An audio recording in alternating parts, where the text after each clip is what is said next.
जाके ले लेना करने वाला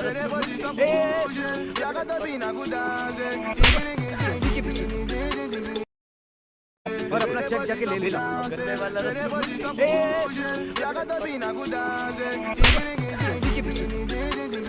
और अपना चेक जाके ले लेना करने वाला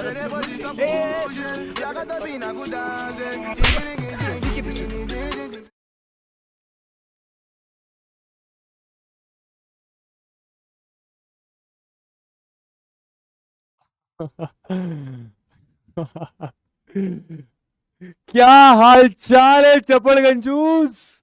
क्या हाल चाल है? क्या हाल चाल है? Good evening, good evening, good evening everyone, good evening बबुआस। कैसे हो यार सभी लोग? यार चेहरे पे मुस्कान है कि नहीं है भाई? क्या हाल चाल यार? Good evening, good evening, good evening, नमस्कार एवरीवन। भाई साहब तुम लोगों को बहुत मिस करा यार मैंने, यार बहुत ज्यादा मिस करा यार, मतलब झूठ नहीं बोल रहा, बहुत ज्यादा मिस करा यार। आई होप आप लोगों ने भी करा होगा। चलिए तो welcome welcome welcome everyone to the platform of Physics Wallah. दोस्तों मेरा नाम है ऋतिक मिश्रा, मैं हूं आपका मैथमेटिक्स मेंटर, आपका दोस्त, आपका बड़ा भाई। जो आपके छाती से आए, दिल से आए, वो कहिएगा, वो फरमाइएगा, वो पुकारिएगा, ठीक है? चलिए चलिए, मिस यू भाई, मिस यू टू यार, मिस यू टू यार, मिस एवरीवन यार। हाय चिन्मय, हाय जिज्ञासा, हाय गुंजन, हाय श्रेया, हाय आशंक, हाय आईटीएन, हाय चांदनी, हाय प्रियांशु, हाय मानस, हाय तान्या, हाय मान्या, हाय तान्या, हाय मान्या, क्या बात है। हाय राहुल, हाय प्रीतम, हाय आयुष, हाय एमडी, हाय अंशिका, हाय आरवी, हाय अंचोल, हाय यदुवंशी, हाय लक्ष्यता। नमस्कार भैया सभी को, जादू की झप्पी मेरी तरफ से, सभी को बहुत सारा प्यार मेरी तरफ से, ठीक है? चलिए चलिए चलिए चलिए भैया, हेलो एवरीबॉडी। चलिए क्लास के 5 मिनट 7 मिनट बातें करेंगे, ठीक है? और उसके बाद आज की क्लास को स्टार्ट करेंगे, ठीक है? तो यार सबसे पहले तो आई होप आप सबकी तबीयत एकदम ठीक है, क्योंकि मेरी तबीयत अभी काफी ज्यादा खराब हो गई थी। और आप लोगों से सिर्फ एक बात के लिए बहुत सारा क्षमा मांगना चाहूंगा, मुझे माफ कर दीजिएगा दोस्तों। वैसे आई होप आपको प्रॉब्लम नहीं आया, क्योंकि बाकी सारे टीचर्स ने लेक्चर ले लिया था। मैराथन की बात कर रहा हूं, रियली सॉरी यार, तुम मानोगे नहीं भाई। मैराथन एक वैसा सेशन होता है ना जो मैं दिल से लेना चाहता हूं। मतलब कब एक आध क्लास कभी मिस हो जाए मुझे चल जाता है, बट मैराथन मिस हो जाती है ना तो दिल को हर्ट होता है भाई, दिल एकदम ब्रेक सा हो जाता है। और पर मैं क्या करूं, पता है, मैं थोड़ी सी भी तबीयत सही होती ना तो मैं आपकी मैराथन क्लासेस लेता, बट यार हालत ही नहीं थी भाई। मतलब मैं क्या बताऊं, अभी 3-4 दिन पहले तक ना मैं गले से पानी नहीं पी पा रहा था, जूस नहीं पी पा रहा था, कुछ खा भी नहीं पा रहा था भाई, इतना ज्यादा गला दर्द कर रहा था, टॉन्सिल्स हो गए थे। अभी चिल्ला रहा हूं तो तुम लोग को समझ में आ रहा होगा, अरे अब ठीक हो गया है। बट भाई 3-4 दिन पहले बहुत ज्यादा हालत खराब थी, और उसके पहले 3-4 दिन बुखार भी था, ठीक है? तो काफी ज्यादा तबीयत खराब रही मेरी 1-1.5 हफ्ते। बट एनीवे अच्छी बात यह थी कि उस समय हमारा बैच में ऑफ था, तो मेरे को रेस्ट भी मिल गया। पर यार मैराथन मिस हो गई तो उसके लिए मुझे माफ कर दीजिएगा, बट कोई टेंशन की बात नहीं है। अब मैं वापस आ गया हूं और डबल जोश के साथ आया हूं, तुम लोग को दिख ही रहा होगा। चलिए तो आज हम लोग एक नए चैप्टर की शुरुआत करने जा रहे हैं जिसका नाम है सर्कल्स। अब सर्कल्स मेरा one of the most favourite chapters में से है। ट्रिग्नोमेट्री भी मुझे अच्छा लगता है, ट्रायंगल्स भी मुझे अच्छा लगता है, और सर्कल्स को आप तीसरे या दूसरे नंबर पे रख सकते हो मोटा मोटा। बाकी फेवरेट आपको पता ही है ट्रिग्नोमेट्री है, ठीक है? तो सर्कल्स यार एक ऐसा चैप्टर है, पहले इसकी डिफिकल्टी लेवल की बात करता हूं। सबसे पहली बात, सर्कल्स में कुछ भी डिलीटेड नहीं है। आप किसी भी बोर्ड के हो, सीबीएसई बोर्ड के हो, झारखंड बोर्ड के हो, राजस्थान बोर्ड के हो, यूपी बोर्ड के हो, बिहार बोर्ड के हो, सीबीएसई या फिर किसी भी बोर्ड से, सर्कल्स में आपका कुछ भी डिलीटेड नहीं है, ठीक है? अब सर्कल्स टफ क्यों है ये मैं आपको जरा समझाता हूं, ठीक है? सबसे पहली बात, सर्कल्स टफ क्यों होता है, जरा मेरी बात ध्यान से सुनना बबुआज, है ना? हाँ हार्ड है क्या सर? समझा रहा हूं समझा रहा हूं। देखो सर्कल्स में अगर आप देखो तो एनसीईआरटी में सिर्फ और सिर्फ 2 या 1 एक्सरसाइज है, एक तो बस नाम भर की है, राइट? तो मोटा मोटा सर्कल्स में एक एक्सरसाइज है एनसीईआरटी में, लेकिन उस एनसीईआरटी के एक्सरसाइज में हर क्वेश्चन अलग है। जैसे ऐसा होता है ना, जैसे मान लो चैप्टर नंबर 3 था तो वहां पर एलिमिनेशन मेथड पर एक पूरी की पूरी एक्सरसाइज है, लेकिन यहां पर क्या है, एक ही एक्सरसाइज है और हर क्वेश्चन में अलग कॉन्सेप्ट लग रहा है, हर क्वेश्चन में अलग कॉन्सेप्ट लग रहा है। समझ में आ रहा है? इसलिए सर्कल्स थोड़ा सा टफ हो जाता है। और सर्कल्स में सिर्फ एनसीईआरटी के वो चंद क्वेश्चंस करने से कोई फायदा नहीं होगा, पहली बात क्लियर कर दूं। तो सर करना क्या होगा, तुम लोग को पता है क्या? बता दो जरा एक बार। चैट बॉक्स पे। करना क्या होगा? अबे कुछ नहीं करना चपड़गंजो, डरना नहीं है, लेक्चर देखना है, खत्म हो गई बात। सारी book Oswaal, PW question bank, Educart की कोई फलाना बुक हो गई, और अरे RD Sharma, R S Agarwal, NCERT exemplar, जो बुक कहो वो बुक, 5 लेक्चर में सर्कल्स कंप्लीट करवा दूंगा, ठीक है? और सारी बुक के क्वेश्चन आपको बनने लगेंगे, ठीक है? और हाँ, सोचना सीखेंगे बरखुरदार, रटना नहीं सीखेंगे, ठीक है? चलिए भैया, सबसे पहले यार ये बताओ मेरे को, क्या हालचाल? मैं फिर से बोलूंगा, मैं 5 मिनट बात करने वाला हूं आप लोगों से, है ना? मैं 5 मिनट बातें करने वाला हूं और उसके बाद हम लोग लेक्चर को स्टार्ट करेंगे, ठीक है? ठीक है? पेपर कुछ अच्छा नहीं हुआ, पहले ये सेलेक्ट करके बताओ भैया क्या हालचाल है आपके पेपर्स के। मिड टर्म एग्जामिनेशन की बात कर रहा हूं, ऑप्शन ए चूज करो अगर एग्जाम्स हो गए, ऑप्शन बी चूज करो अगर अभी नहीं हुए, ऑप्शन सी चूज करो अगर हो गए और बहुत बढ़िया गए, ऑप्शन डी चूज करो अगर हो गए पर ठीक ठाक ही जा पाए, ज्यादा बढ़िया नहीं जा पाए। हाँ भैया, मिस्ड यू भाई, मिस्ड यू टू मच यार, मिस्ड यू सो मच, ठीक है? चलिए चलिए चलिए, अब यार मेरी बात सब लोग बहुत ध्यान से सुनना, ठीक है? हम लोग पिछले 4 महीने से मेहनत कर रहे हैं, ठीक है? किसी किसी ने बैकलॉग भी बना रखा होगा, किसी किसी के एग्जाम्स अच्छे नहीं गए होंगे, अभी आप यहां पे समझ में आएगा। अब क्या करना है सर? अब क्या स्ट्रैटेजी होने वाली है सर? मेरी बात बहुत ध्यान से सुनना। जितने भी बच्चे मुझे देख रहे हैं, जितने भी बच्चों ने स्टार्टिंग से मुझे फॉलो करा है, मैं आप सब से वो पेज आपको याद दिलाना चाहूंगा जहां पे आपने लिखा था कि मैं मैथमेटिक्स में इस साल इतने मार्क्स स्कोर करूंगा।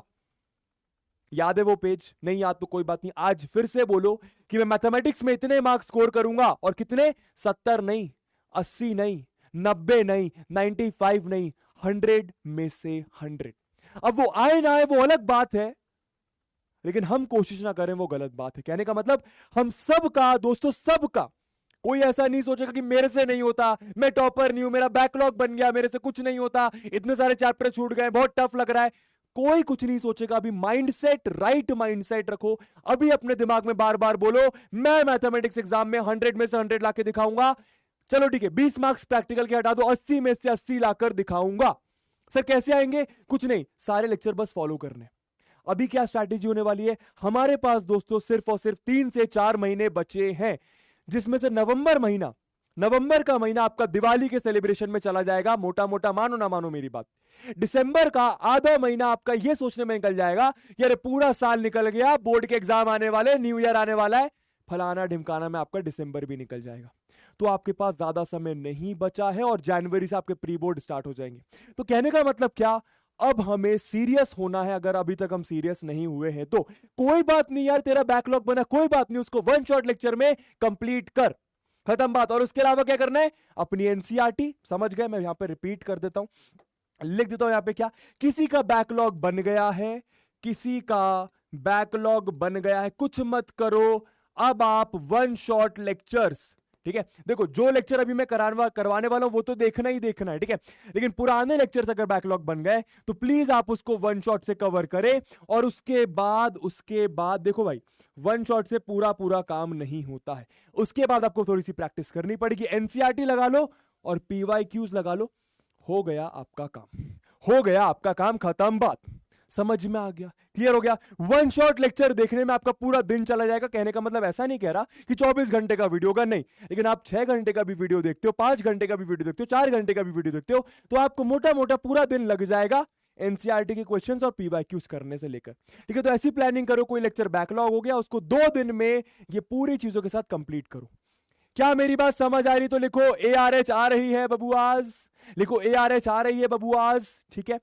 अब उसके बाद जिन्होंने अभी तक कोई बैकलॉग नहीं बनाया है, अपने आप के लिए आप ताली बजाएं और आगे फिर से लग जाएं सीरियस होकर आपकी प्रिपरेशन में। हमको फोड़ना है, हमको पूरी जान लगाना है कि मैथ्स में 100 में से 100 लाए। मैं फिर से बोलूंगा, कुछ फर्क नहीं पड़ता तुम्हारे 100 में से 100 आए या 80 में से 80 आए या 70 आए या 60 आए या 50 आए, लेकिन हम कोशिश पूरी करेंगे, क्योंकि वो फीलिंग जो होगी ना मैथ्स में अच्छे मार्क्स देखकर, बहुत मजा आएगा, बहुत मजा आएगा। मुझे प्राउड फील होगा यार। प्यार करते हो ना मेरे को, मैं जोश दिखाता हूं, तुम भी अपना जोश दिखाओ ना, लाके दिखाओ ना अच्छे मार्क्स, अच्छा लगेगा मुझे, ठीक है? ठीक है भैया, चलिए। तो ये क्या थे भैया? एग्जाम्स हो गए, जरा देखते हैं शो रिजल्ट्स। ठीक है भैया, तो 11% लोग बोल रहे हैं एग्जाम्स हो गए हैं, 58% बोल रहे हैं अभी नहीं हुए, अभी काफी सारे लोग के एग्जाम्स बचे हैं। चलो यार बहुत अच्छी बात है ये तो। ठीक है, 11% और 17% लोग बोल रहे हैं ठीक ठाक गए। ठीक है ठीक है ठीक है ठीक है, जो भी केस है मैंने सब लोग को कवर कर लिया।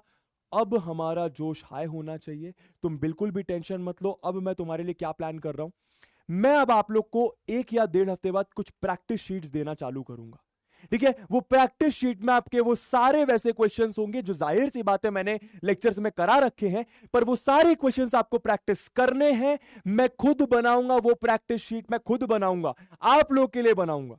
आप लोगों को प्रैक्टिस शीट में हर रोज 10-12, हर रोज मतलब हर क्लास या फिर हर एक हफ्ते में एक आध प्रैक्टिस शीट प्रोवाइड करूंगा, जिसमें सारे चैप्टर्स जितने हो गए सबसे मिलाकर क्वेश्चन आएगा। क्यों? क्योंकि कभी कभी क्या होता है ना, एक चैप्टर के क्वेश्चन तो हमको बन जाता है, बट एक साथ आप लोग शायद सोच पा रहे होगे, एक साथ हर चैप्टर का क्वेश्चन देखते हैं तो दिमाग चलना भूल जाता है, चलना बंद हो जाता है। तो अब आप अपनी चिंता छोड़ दो, मेरे पर सब कुछ छोड़ दो, जैसा मैं कहूं वैसा फॉलो करो। प्रैक्टिस शीट प्रोवाइड करूंगा, उसको आपको सॉल्व करना है।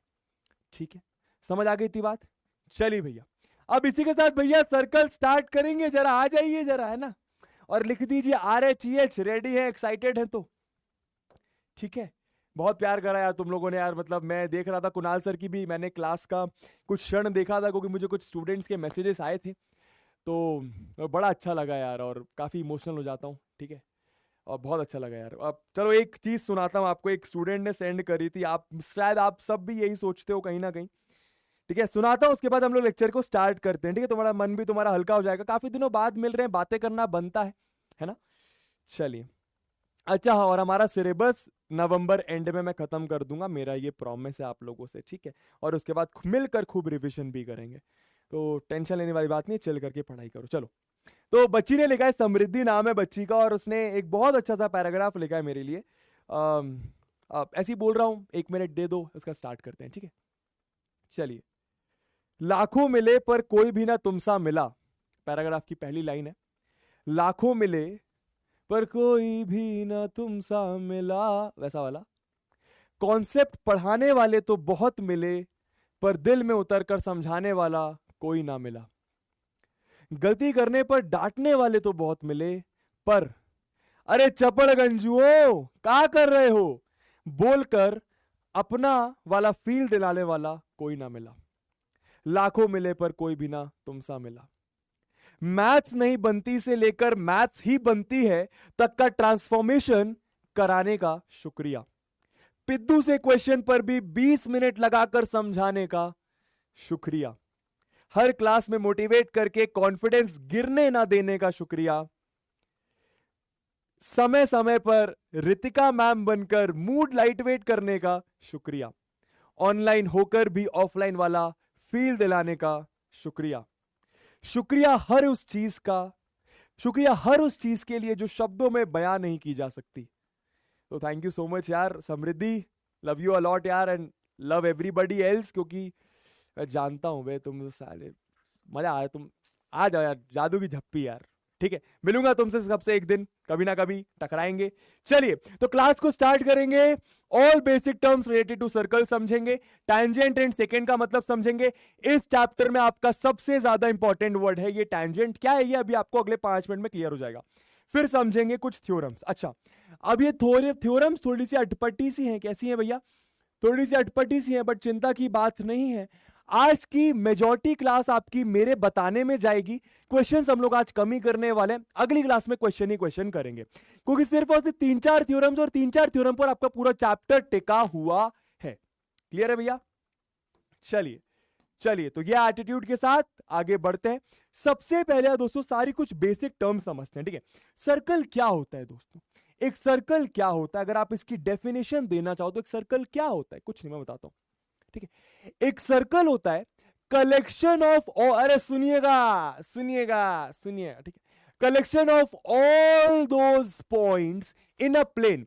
एक प्लेन में वो सारे पॉइंट्स का कलेक्शन। फिर से सुनना मैंने क्या बोला, व्हाट इज अ सर्कल? अरे बेसिक सी डेफिनेशन है, एक प्लेन है, ये बोर्ड है मान लो, ठीक है, इसमें मैं बहुत सारे पॉइंट्स बना दूं और उनको कलेक्ट कर लूं तो मुझे सर्कल मिल जाएगा। लेकिन थोड़ा सा ध्यान दीजिएगा, कैसे पॉइंट्स का कलेक्शन? ठीक है, एक पॉइंट यहां पर, एक पॉइंट यहां पर, एक पॉइंट यहां पर, एक पॉइंट, एक पॉइंट, एक पॉइंट, मान लो ऐसे बहुत सारे पॉइंट्स होंगे। मान लो ऐसे बहुत सारे पॉइंट्स होंगे, इन सारे पॉइंट्स का कलेक्शन, इन सारे पॉइंट्स का कलेक्शन जो कि एक फिक्स्ड डिस्टेंस पर है, एक फिक्स्ड पॉइंट से, ये सारे पॉइंट्स का कलेक्शन, ये सारे पॉइंट्स का कलेक्शन, ये पॉइंट्स कैसे हैं, एक फिक्स्ड डिस्टेंस पर है, एक फिक्स्ड पॉइंट से, एक फिक्स्ड पॉइंट से एक फिक्स्ड डिस्टेंस पर है, एक फिक्स्ड पॉइंट से एक फिक्स्ड डिस्टेंस पर है, इन सारे पॉइंट्स के कलेक्शन को बोलते हैं सर्कल। बात समझ में आई? तो अ कलेक्शन ऑफ, अब तुमसे कोई बोले सर्कल क्या होता है, तुम बोलोगे सर ये होता है, हाँ ये तो होता है, बट डेफिनेशन फॉर्म में बताना चाहो तो it is a collection of all those points in a plane which is at a fixed distance from a fixed point. मतलब ये सारे पॉइंट्स का एक फिक्स्ड पॉइंट से डिस्टेंस बराबर है, एक फिक्स्ड पॉइंट से क्या डिस्टेंस बराबर है। क्या बात समझ आई तो लिखो आई, क्या डेफिनेशन समझ आई तो लिखो आई, फटाफट भैया डेफिनेशन समझ में आई तो लिख दो आई। ठीक है, समझ गए ना, समझ गए ना, क्लियर हो गया? बाकी इसको मैं मिटा देता हूं। ठीक है, ठीक है। और दोस्तों इस फिक्स्ड पॉइंट को हम लोग क्या कहते हैं, सेंटर। इस फिक्स्ड पॉइंट को हम लोग क्या कहते हैं, centre of the circle. I hope, circle एक गोला, सर्कल एक गोला, हाँ ठीक है भैया, ठीक है। और दोस्तों उस फिक्स्ड डिस्टेंस को हम लोग क्या कहते हैं, जरा चैट बॉक्स पर बरसा दो भैया। भाई वो सारे पॉइंट्स जिनको मैंने कलेक्ट करा, जिनका फिक्स्ड डिस्टेंस है इस पॉइंट से, जिनका मतलब मान लो ये पॉइंट होगा इससे 5 सेंटीमीटर दूर, एक और पॉइंट होगा इससे 5 सेंटीमीटर दूर, एक और पॉइंट होगा इससे 5 सेंटीमीटर दूर, एक और पॉइंट होगा इससे 5 सेंटीमीटर दूर। तो ये फिक्स्ड डिस्टेंस को हम लोग क्या कहते हैं, ये फिक्स्ड डिस्टेंस को हम लोग क्या कहते हैं, रेडियस ऑफ द सर्कल। क्या बोलते हैं, रेडियस ऑफ द सर्कल। तो आई होप आपको ये सारी बेसिक बातें समझ में आती हैं। ठीक है, अब एक आध दो बातें और समझ लो और फिर मोटा मोटा स्टार्ट करते हैं चैप्टर को। ठीक है दोस्तों, डायमीटर ऑफ अ सर्कल क्या होता है? डायमीटर ऑफ अ सर्कल मतलब कुछ नहीं, ये वाली लाइन, मतलब जो सर्कल के सेंटर से पास होती है और सर्कल को 2 पॉइंट पर टच करती है, जो सर्कल के सेंटर से पास होती है और सर्कल को 2 पॉइंट पर टच करती है। तो मोटा मोटा आपको एक रिलेशन याद होगा, क्या, 2 रेडियस बराबर आपका डायमीटर होता है, 2 टाइम्स ऑफ रेडियस बराबर आपका डायमीटर होता है। ये सारी बातें आप लोग को बेसिक सी बचपन में सिखाई जाती है। ठीक है, डायमीटर आपको क्लियर है? ठीक है, अच्छा, कॉर्ड ऑफ अ सर्कल का मतलब क्या होता है? ठीक है, ये तो आपका डायमीटर हो गया, ये क्या हो गया, ये आपका हो गया डायामीटर। कौन सा मीटर, डायामीटर। ठीक है, कॉर्ड ऑफ अ सर्कल क्या होता है? एक क्वेश्चन आप लोगों से पूछूंगा। अच्छा, पहले क्वेश्चन नहीं, पहले नॉर्मली कॉर्ड क्या होता है वो समझ लेते हैं। ठीक है, what is a cord? Simple, कुछ नहीं, लाइन सेगमेंट जो सर्कल को 2 पॉइंट पे टच करे, जो सर्कल के सरकमफ्रेंस को, ये इसको सरकमफ्रेंस, सर्कल की बाउंड्री को उसका सरकमफ्रेंस बोलते हैं। समझ में आ रहा है? सर्कल की बाउंड्री, तो सर्कल की बाउंड्री को 2 पॉइंट पे टच करने वाली लाइन सेगमेंट को मैं कहता हूं कॉर्ड। इसको मैं क्या कहता हूं, कॉर्ड। समझ में आ गया? कॉर्ड ऑफ अ सर्कल भी आपको क्लियर है। फॉर एग्जाम्पल, ये भी आपकी कॉर्ड होगी, ये भी आपकी कॉर्ड होगी, ये भी आपकी कॉर्ड होगी। ठीक है, ये भी आपकी कॉर्ड होगी, ये भी आपकी कॉर्ड होगी। तो ये सारी क्या आपकी कॉर्ड्स हैं। What is a cord? It is a line segment that touches the circumference of the circle eight 2 points. I hope बात समझ में आ गई होगी। अच्छा, अब एक क्वेश्चन बताओ, एक सर्कल में बहुत सारी कॉर्ड होती है, एक सर्कल में ऐसे बहुत सारी कॉर्ड्स होंगी, बहुत सारे लाइन सेगमेंट होंगे ऐसे, सबसे बड़ी कॉर्ड कौन सी होती है सर्कल की? आपको शायद डायग्राम देख के समझ में आएगा। सबसे बड़ी कॉर्ड कौन सी होगी सर्कल की? भाई ये सर्कल है तो एक कॉर्ड ये होगी, थोड़ी छोटी है, एक कॉर्ड होगी थोड़ी बड़ी है, एक कॉर्ड होगी थोड़ी और बड़ी है, एक कॉर्ड होगी थोड़ी और बड़ी है, फिर ये छोटी छोटी छोटी छोटी, तो ऐसे बहुत सारी कॉर्ड्स होंगी। सबसे बड़ी कॉर्ड कौन सी होती है सर्कल की? डायमीटर। समझ में आ गया? तो diameter is the largest chord. I hope समझ में आ गया होगा। ये बीच है ना, अब डायमीटर भी एक कॉर्ड ही होती है, डायमीटर भी एक कॉर्ड होती है, बस एक सबसे लॉन्गेस्ट होती है, सबसे लॉन्गेस्ट कॉर्ड होती है। आई होप बात समझ में आ रही होगी। ठीक है, तो बस आप इतना समझ लो और अपन मेन पॉइंट पे चलते हैं। सेकेंट और टेंजेंट का मतलब क्या होता है? ठीक है, सेकेंट और टेंजेंट का मतलब क्या होता है समझना। दोस्तों एक सर्कल लिया मैंने, ठीक है, एक सर्कल लिया मैंने, ठीक है, एक ऐसी लाइन, क्या बोला, लाइन बोला, क्या बोला, लाइन बोला, लाइन सेगमेंट नहीं बोला, लाइन बोला। एक ऐसी लाइन जो सर्कल को 2 अलग अलग पॉइंट पे कट करके निकलती है। फिर से बोलूंगा, एक ऐसी लाइन, एक ऐसी लाइन जो सर्कल को 2 अलग अलग पॉइंट पे, दिख रहा है आपको, एक इस पॉइंट पर और एक इस पॉइंट पर, एक ऐसी लाइन जो सर्कल को दो अलग अलग पॉइंट पे कट करके निकलती है, उसको मैं क्या कहता हूं? सेकेंट। क्या कहता हूं भैया? Secant of a circle. क्या बोलता हूं? Secant of a circle. Clear हुआ तो लिखो CH। क्लियर है? फॉर एग्जाम्पल जैसे ये भी क्या है? सेकेंट है। समझ में आया? सर्कल को दो पॉइंट पे कट करके निकल रही है। ये भी क्या है? सेकेंट है। ये भी क्या होगी? सेकेंट होगी। ये भी क्या होगी? सेकेंड होगी। तो एक ऐसी लाइन जो सर्कल को दो पॉइंट पे कट करके निकलती है। क्लियर हुआ? क्लियर हुआ तो लिख दो भैया CH। क्लियर है? क्लियर हुआ तो लिख दो भैया CH। क्लियर है? ठीक है। तो दो पॉइंट पे कट करके निकल रही है। अब टैंजेंट का मतलब समझो, जो आपके लिए सबसे इंपॉर्टेंट है, पूरे चैप्टर में यूज करने वाला हूं। टैंजेंट का मतलब क्या? ठीक है, एक ऐसी लाइन, एक ऐसी लाइन जो सर्कल को एक पॉइंट पे टच करके निकलती है। समझ में आया? एक ऐसी लाइन, मान लो भाई, अब सर्कल क्या है? बहुत सारे पॉइंट से मिलकर बना है। सर्कल कैसे बना है? बहुत सारे पॉइंट से मिलकर, इनफाइनाइट पॉइंट से मिलकर। सुनना, बहुत इंपॉर्टेंट चीज बोल रहा हूं। एक सर्कल इनफाइनाइट पॉइंट से मिलकर बना है। सबको बात समझ आती है भाई? बहुत सारे पॉइंट से मिलकर सर्कल बना है। तो मान लो कोई पॉइंट P मैंने यहां पर लिया। मान लो कोई पॉइंट P मैंने सर्कल पर लिया। इस एक पॉइंट को टच करके अगर एक लाइन निकलती है तो उस लाइन को मैं कहता हूं टैंजेंट ऑफ द सर्कल। उस लाइन को मैं क्या कहता हूं? टैंजेंट ऑफ द सर्कल, या फिर सिंपल भाषा में टैंजेंट। क्या बात समझ आई? ठीक है। What is the tangent? It is the line that touches the circle eight single point. It is the line that touches the circle. बस समझ, टच करके निकल गई, बस टच करके, छू के निकल गई। समझ में आ गया? तो एक सर्कल को एक पॉइंट पे टच करके निकलने वाली लाइन को मैं क्या बोलता हूं? टैंजेंट। ये बहुत इंपॉर्टेंट है भैया। समझ में आ गया? फॉर एग्जाम्पल देखो, एक और सर्कल बनाया जाए आप लोग के लिए। मालिक, मान लीजिए ये सर्कल है भैया। मैंने यहां पर मान लीजिए एक पॉइंट ऐसा लिया P। बहुत इंपॉर्टेंट चीज बताने जा रहा हूं, सुनते जाना बस बातों को, है ना। ये भी लाइन क्या होगी? ये लाइन कैसी लाइन है भैया? सर्कल को एक पॉइंट पे टच करके निकल रही, तो ये भी क्या हो जाएगी? एक टैंजेंट हो जाएगी। Tangent clear? हाँ, टक से निकल गई, टक से निकल गई। वो डायलॉग है ना नवाज जी का। हाँ ठीक है भैया, समझ में आ गया? तो मेरे ख्याल से आप लोग को टैंजेंट भी मोटा मोटा क्लियर हो गया है। आई होप इतनी बातें समझ में आ गई हैं। अब यार कुछ चीजें पढ़ लो फटाफट, और उसके बाद थ्योरम पे चलते हैं। जैसे कि मैंने कहा, आज थोड़ा सा आधे घंटे मैं ही बोलने वाला हूं, क्योंकि ज्यादा क्वेश्चंस करने नहीं है। पहले आपको बेसिक अंडरस्टैंडिंग थ्योरम जो आती है एग्जाम में वो बताऊंगा, और उस बताने में मेरे को आपको मदद करनी पड़ेगी, है ना। A line which intersects a circle in two distinct points. Distinct का मतलब कुछ नहीं, distinct मतलब अलग अलग, distinct मतलब अलग अलग पॉइंट्स। कैसे पॉइंट्स? अलग अलग पॉइंट्स। समझ में आ गया? Is called the second of a circle. Second of a circle का आपको मतलब मैंने बता दिया। टैंजेंट क्या होता है? Tangent to a circle is a line that intersects the circle in exactly one point. I hope बात समझ में आ गई। ठीक है, अब कुछ बेसिक सी डेफिनेशन समझो। क्या? जिस पॉइंट पर टैंजेंट सर्कल को टच करके निकलती है, टक करके निकलती है, जिस पॉइंट पर टैंजेंट सर्कल को टक करके निकलती है, छू कर निकलती है, उस पॉइंट को मैं क्या कहता हूं? Point of contact. क्या कहता हूं? Point of contact. क्या कहता हूं भैया? Point of contact. इसको मैं क्या कहता हूं? Point of contact. नोट करते जाओ।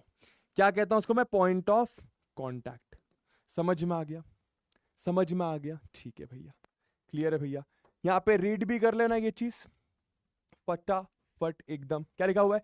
The point is called the point of contact of the tangent and the line is set to touch the circle at this point. ठीक है, अब इंपॉर्टेंट, टैंजेंट वर्ड आया है लैटिन वर्ड टैंजियर से, जिसका मतलब होता है टू टच।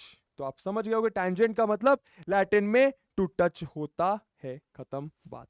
ठीक है, चलिए अब बहुत इंपॉर्टेंट चीज बताने जा रहा हूं, जरा ध्यान से सुनना, और उसके बाद थ्योरम करेंगे। ठीक है, द पॉइंट ऑफ कॉन्टैक्ट। दोस्तों क्या होता है पॉइंट ऑफ कॉन्टैक्ट? जहां पे टैंजेंट सर्कल को टक करके निकलती है वो होता है point of contact. Is the only point, that point is the only point which is common to the tangent and the circle and every other point on the tangent lies outside the circle। क्या ये बात समझ आ रही है? बताता हूं क्या कहना चाह रहे हैं। ठीक है दोस्तों, यहां पर मैंने मान लो एक पॉइंट लिया P। ठीक, यहां पर मैंने एक पॉइंट लिया P, और इस पॉइंट P से मैंने बनाई एक टैंजेंट। इस पॉइंट P से मान लीजिए मैंने बनाई एक टैंजेंट, समझ में आया? ठीक है, ये जो पॉइंट P है मेरी टैंजेंट है, मान लो AB, मेरी टैंजेंट है मान लो AB, AB टैंजेंट है। अब AB टैंजेंट में बहुत सारे पॉइंट होंगे, समझना। AB टैंजेंट में एक पॉइंट A हो सकता है, एक पॉइंट B हो सकता है, एक पॉइंट C हो सकता है, एक पॉइंट D हो सकता है, एक पॉइंट E हो सकता है, एक पॉइंट F हो सकता है। AB टैंजेंट में बहुत सारा पॉइंट हो सकता है, पर सिर्फ एक ही ऐसा पॉइंट है जो सर्कल में भी है, पर एक ही ऐसा पॉइंट है टैंजेंट में जो सर्कल पे भी है, वो है P। और बाकी सारे पॉइंट जो टैंजेंट पर हैं, और बाकी सारे पॉइंट जो टैंजेंट पर है, वो सर्कल के बाहर है, वो सर्कल के बाहर है। क्या ये बात समझ आई? तो लिखो आई। सिंपल बात है, टैंजेंट क्या होती है? जो एक पॉइंट पे टच करती है, तो बाकी सारे पॉइंट जाहिर सी बात है सर्कल के बाहर ही होंगे। हाँ सर, तो वही चीज लिखी हुई है। 10 क्या लिखा हुआ है? 10 of the points on a tangent to a circle, the point of contact is nearest to the center of the circle। खैर ठीक है, ये तो ज्यादा इंपॉर्टेंट नहीं। समझ में आ गया? क्लियर है भैया? अब आ जाइए भैया मेन चैप्टर में। ये तो हो गई बेसिक सी बकवास सी बातें, अब जरा चैप्टर पे आ जाइए। ठीक है, थ्योरम नंबर 1 एग्जाम में बहुत बार 4 मार्क्स को प्रूफ करने को आई हुई है। बहुत बार मतलब बहुत बार, 10 से 20 बार आपके सीबीएसई एग्जाम ने डायरेक्ट ये स्टेटमेंट प्रूफ करने को बोला है। ठीक है भैया, ठीक है सर। क्या डायमीटर को सेकेंड कह सकते हैं? नहीं, डायमीटर एक लाइन सेगमेंट होती है मेरे यार। ठीक है, डायमीटर एक लाइन सेगमेंट होती है, रुकी हुई होती है। ठीक है, मतलब बाउंड्रीज पर रुक जाती है, बट सेकेंड एक लाइन होती है जो चलती चली जाती है, चलती चली जाती है। ठीक है, आवाज नहीं आ रही क्या तुम लोग को? तुम लोग आवाज का प्रॉब्लम कर रहे हो, बता रहे हो आवाज का प्रॉब्लम कर रहे हो क्या? भाई साहब आवाज नहीं आ रही है का? अरे एक बार चैट बॉक्स पे स्पैम कर दो, आवाज आ रही है कि नहीं आ रही है? आए, अरे भैया जी आवाज आ रही है कि नहीं आ रही है? Happy Deepavali, marathon please. अरे मैराथन हो गई और दीपावली आएगी। Happy birthday sir. किसने बोला तुम बर्थडे मेरा? ठीक है सर, टैंजेंट को रेडियस कह सकते? कैसे रेडियस कह सकते? कैसे? टैंजेंट तो बाहर होती है, एक लाइन होती है। अरे तुम कैसे सवाल कर रहे हो? चलो कोई बात नहीं, ऐसे सवाल हो जाते हैं। टैंजेंट और रेडियस अलग चीज है। ठीक है, आइए भैया अब यार ये जरा प्रूफ करते हैं, बहुत इंपॉर्टेंट थ्योरम है। आप इसको प्लीज स्टार मार्क करके नोट करिएगा और सुनिए।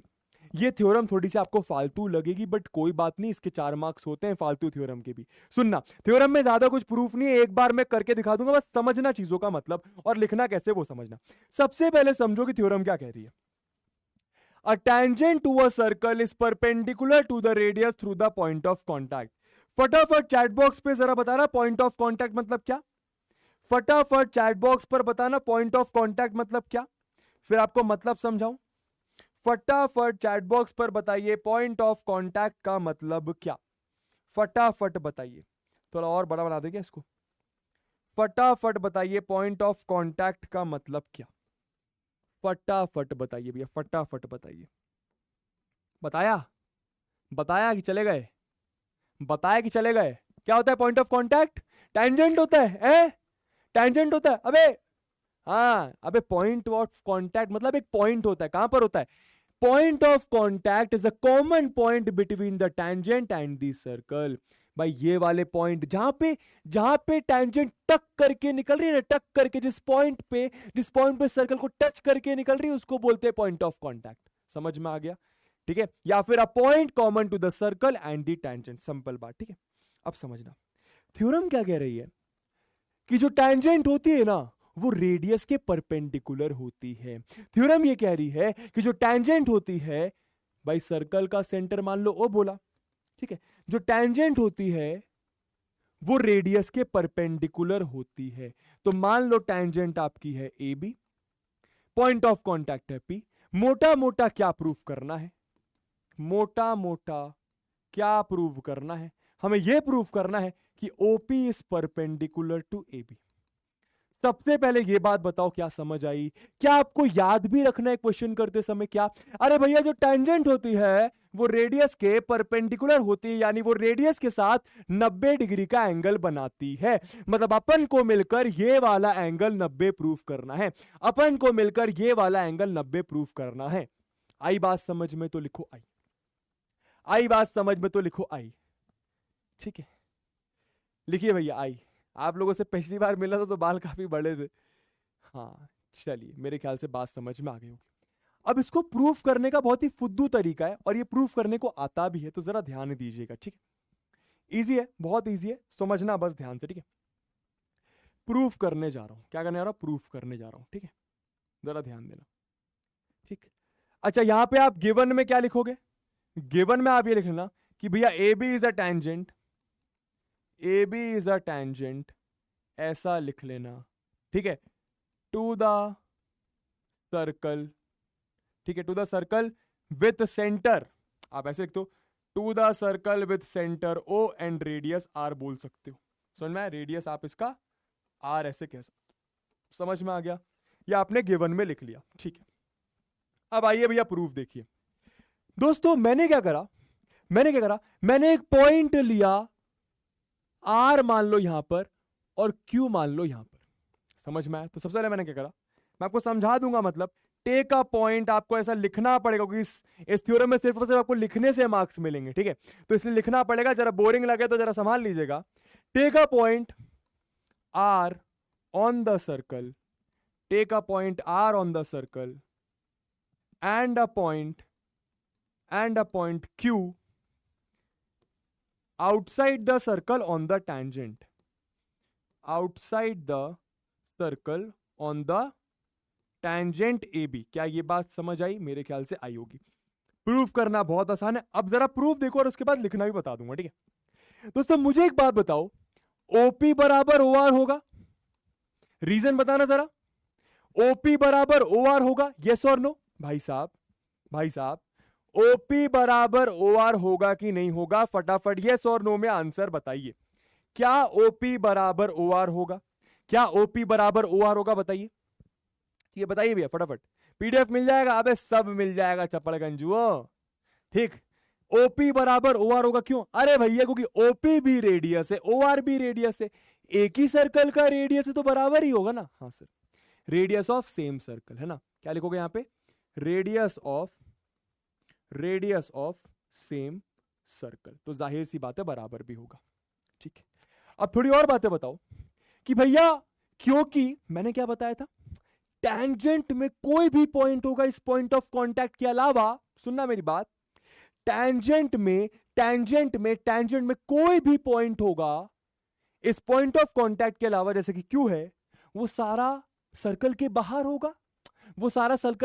होगा, भाई जैसे ये क्यू आपको साफ साफ दिख रहा है सर्कल के बाहर है, तो क्या मैं ऐसा कह सकता हूं, आपको मोटा मोटा समझ में आ रहा है कि ओ क्यू आपका OR से बड़ा है?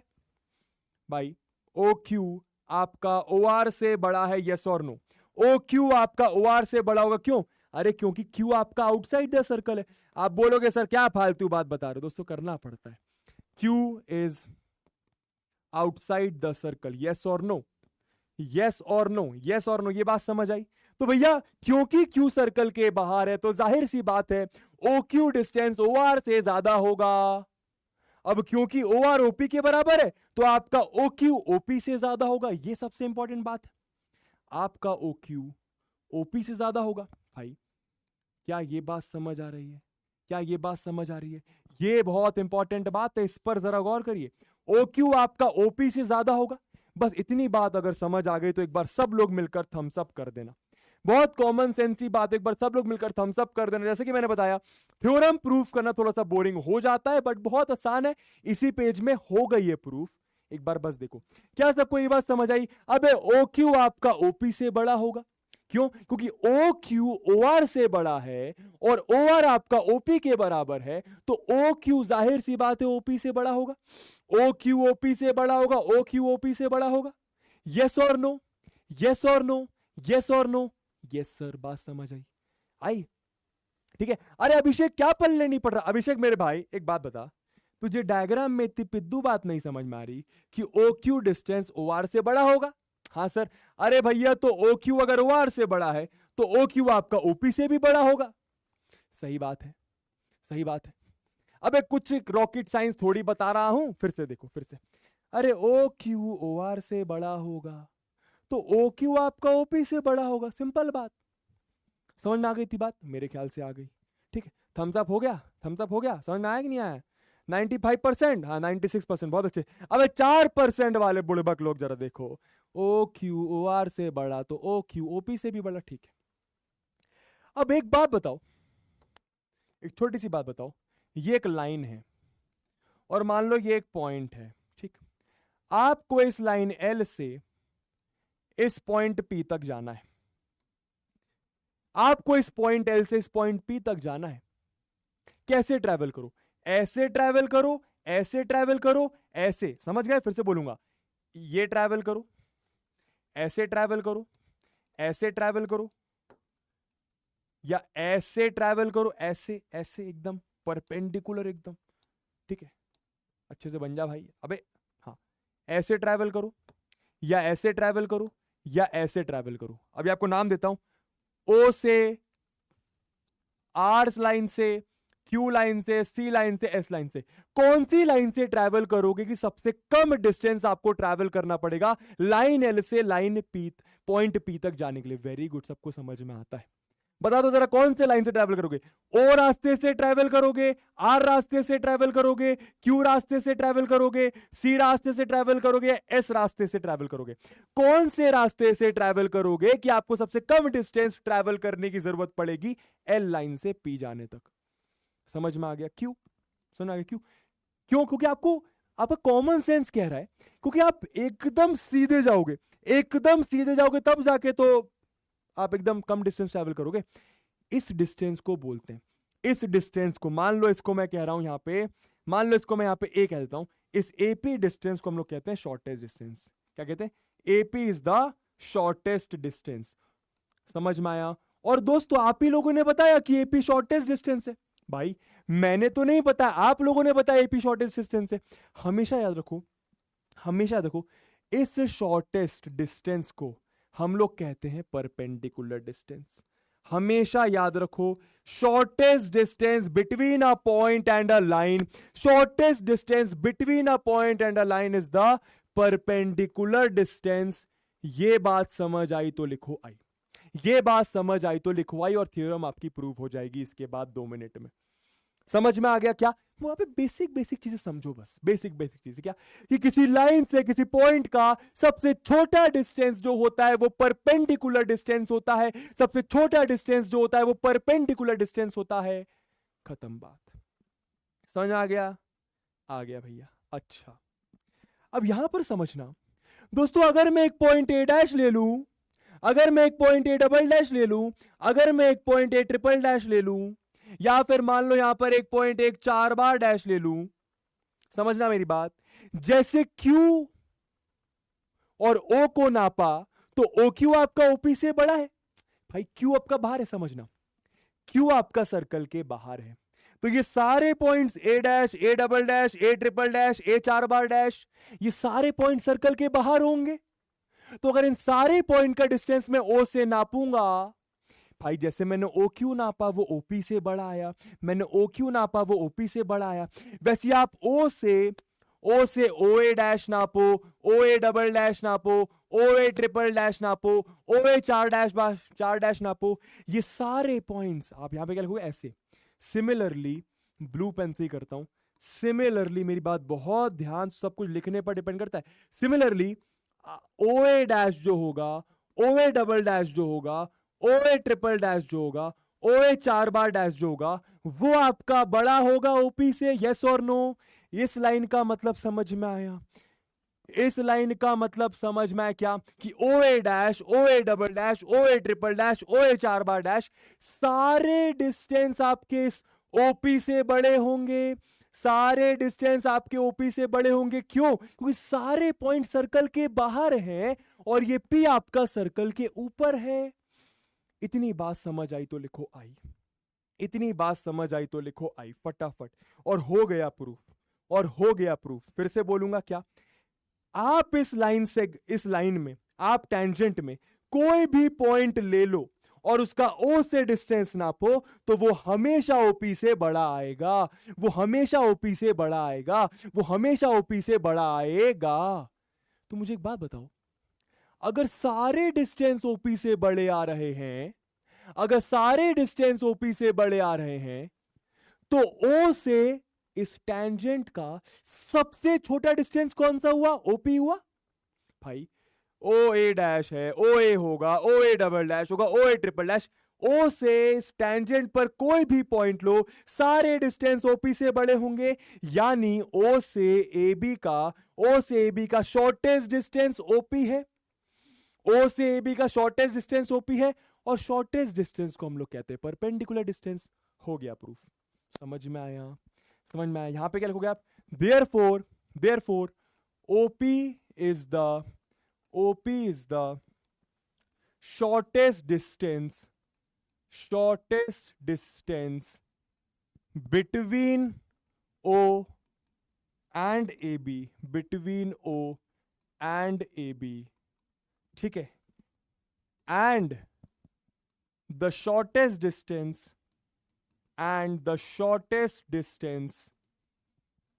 is the perpendicular. अरे सर इंग्लिश पढ़ा रहे हो, सोशल पढ़ा रहे हो दोस्तों, क्या करूं? पहले ही बोला था अटपटी थ्योरम है। Shortest distance is the perpendicular distance. जिसको नहीं समझ में, 1 मिनट सब्र रखना, ठीक है। हेंस लास्ट में क्या? Hence OP perpendicular to A B. I hope समझ में आया होगा थोड़ा बहुत किस तरीके से मैंने प्रूफ करा। समझ आया तो लिखो आया, समझ आया तो लिखो आया। ओ आयुषी को नहीं समझ में आया, कोई बात नहीं, समझाता हूं आयुषी, टेंशन मत लो, ठीक है, ठीक है। जिनको आ गया अभी एक बार जरा थम्स अप कर देंगे ताकि मेरे तक पहुंच जाए कि कितने प्रतिशत लोगों को समझ में आया, और उसके बाद मैं फिर से बताता हूं, ठीक है। टेंशन मत लो, 1 मिनट में फिर से बता दूंगा, ठीक है, ठीक है। हाँ ठीक है भैया। हाँ देखिए, मैंने पहले ही बोला था, देखो मेरी गलती नहीं है भाई। मैंने क्या बोला था? क्वेश्चन करते समय मजा आएगा, लेकिन थ्योरम करते समय थोड़ा सा लगेगा कि अरे क्या चल रहा है। कोई बात नहीं, जरा देखो दोस्तों, ये सर्कल है। मैंने क्या बोला कि टैंजेंट है, समझना। मैंने क्या बोला कि टैंजेंट टक से कर निकल गई। मैंने क्या बोला? ये डिस्टेंस मुझे 90 प्रूफ करना है, ये डिस्टेंस मुझे 90 प्रूफ करना है। मुझे एक बात बताओ, ये इसको मैंने O बोला, मैंने इसको P बोला, ठीक है। यहां पर मैंने कोई Q पॉइंट लिया, यहां पर मैंने कोई R पॉइंट लिया। समझना मेरी बात ध्यान से। और इसको मैंने AB लाइन सेगमेंट लाइन बोला, ठीक है। एक बार आप लोग का पोल देख लूं जरा, एक बार फटाफट पोल देख लूं, फिर समझाने में ज्यादा मजा आएगा। शो रिजल्ट्स, ठीक है। 92%, बहुत बढ़िया। 8% वाले बबुआस देखें, सुनना, इतना सबको समझ में आया। मुझे प्रूफ करना है ये 90 डिग्री होगा, तो मैं कैसे प्रूफ करूंगा? मैं ऐसे प्रूफ करूंगा कि मैं ये प्रूफ कर दूंगा कि इस पॉइंट O से AB का शॉर्टेस्ट डिस्टेंस है OP, और जैसे ही मैं OP को शॉर्टेस्ट डिस्टेंस प्रूफ कर दूंगा, शॉर्टेस्ट डिस्टेंस होता है परपेंडिकुलर डिस्टेंस। इसका मतलब ये परपेंडिकुलर होगा इसके, इसका मतलब ये परपेंडिकुलर होगा इसके। आप कैसे प्रूफ करा? देखो, सबको एक बात समझ आ रही है क्या कि भाई OR OQ का बड़ा, OQ से बड़ा होगा, OR OQ से बड़ा होगा, OR OQ से बड़ा होगा। क्यों? अरे क्योंकि R बाहर है ना सर्कल के। अरे भाई R बाहर है ना, साफ साफ समझ में आ रहा है। Q तो सर्कल पे, R बाहर है, Q तो सर्कल पे, R बाहर है, तो OR आपका OQ से बड़ा होगा। वैसे ही P सर्कल पे है तो OR आपका OP से बड़ा होगा, OR आपका OP से बड़ा। क्यों? क्योंकि OQ बराबर OP है। अरे भाई ये दोनों बराबर है, ये दोनों बराबर है, ये दोनों बराबर है, और ये वाला इससे बड़ा है तो ये वाला इससे बड़ा होगा। वैसे ही आपने एक पॉइंट R लिया सर्कल के बाहर, आपने एक पॉइंट R लिया सर्कल के बाहर, तो वो OP से बड़ा है। आप यहां पर मान लो A डैश ले लेते हो, या A डबल डैश, या फिर A ट्रिपल डैश, और यहां पे मान लो A 4 बार डैश। ये कोई पॉइंट का नेमिंग है। तो भाई आप O का O A डैश से डिस्टेंस नापो, आप O का A डबल डैश से डिस्टेंस नापो, आप O का A ट्रिपल डैश से डिस्टेंस नापो। ये सारे डिस्टेंसेस, क्योंकि ये सारे पॉइंट बाहर है भाई, ये सारे पॉइंट, ये वाला, ये वाला, ये वाला, ये वाला, ये वाला, ये पांचों पॉइंट सर्कल के बाहर है। तो इनका O से डिस्टेंस नापोगे, इनका O से डिस्टेंस नापोगे तो OP से बड़ा ही आएगा, OP से बड़ा आएगा। ये इंपॉर्टेंट बात है, सबसे इंपॉर्टेंट बात ये है, समझ में आया? तो कोई भी पॉइंट ले लो, उसका OP से डिस्टेंस ज्यादा ही होगा। इसका मतलब OP is the shortest distance between O and AB. OP is the shortest distance between O and AB. अरे सबसे छोटा डिस्टेंस कौन सा हुआ O और AB के बीच में? O और AB के बीच में सबसे छोटा डिस्टेंस कौन सा हुआ? OP हुआ। और शॉर्टेस्ट डिस्टेंस को मैं परपेंडिकुलर डिस्टेंस बोलता हूं। इसका मतलब OP is the perpendicular distance। तो ये हो गया परपेंडिकुलर प्रूफ। अब आया समझ में तो लिखो आया, अब आया समझ में तो लिखो आया। ठीक है, चलिए भैया, इसी के साथ पहली थ्योरम समाप्त होती है। ठीक है, इस थ्योरम 2 को मैं अगली क्लास में करवाता हूं, क्यों? क्योंकि मेरे को थोड़े क्वेश्चन आप लोगों को करवाने, और इस क्वेश्चन को करवाने के लिए, ठीक है, ये होमवर्क में ट्राई भी करना, बाकी मैं आप इसको नेक्स्ट क्लास में प्रूफ करवाता हूं। अगर मुझे क्लास के लास्ट में समय मिलता है तो मैं आपको क्लास के लास्ट में करवा दूंगा। ठीक है, क्या है ये उसी का कन्वर्स है, क्या है ये उसी का कन्वर्स है, बता दूंगा थोड़ी देर में, थोड़ा सा मुझे समय दीजिए। ठीक है, फटाफट ये वाला क्वेश्चन करके दिखाइए, फटाफट ये वाला क्वेश्चन करके दिखाइए, फिर एक और थ्योरम करेंगे। सिंपल यार, देखो नहीं समझ में आई थ्योरम, जाने दो, किस तरीके से लिखना है मैंने बता दिया, वैसा का वैसा छाप देना, 4 मार्क्स में 3 मार्क्स में आता ही आता है कभी कभी। ठीक है, इतना याद रखो, टैंजेंट रेडियस के साथ 90 डिग्री एंगल बनाती है, खत्म बात। ठीक, फटाफट इस क्वेश्चन को ट्राई करो। A tangent P Q at a point P of a circle, नहीं समझ में, कोई बात नहीं, बताता हूं। अ टैंजेंट पी क्यू, एक टैंजेंट है P Q at a point P of a circle, कहने का मतलब आपको यहां से समझ में आ जाना चाहिए, टैंजेंट मतलब एक ऐसी लाइन जो सर्कल को एक पॉइंट पे टच करती है।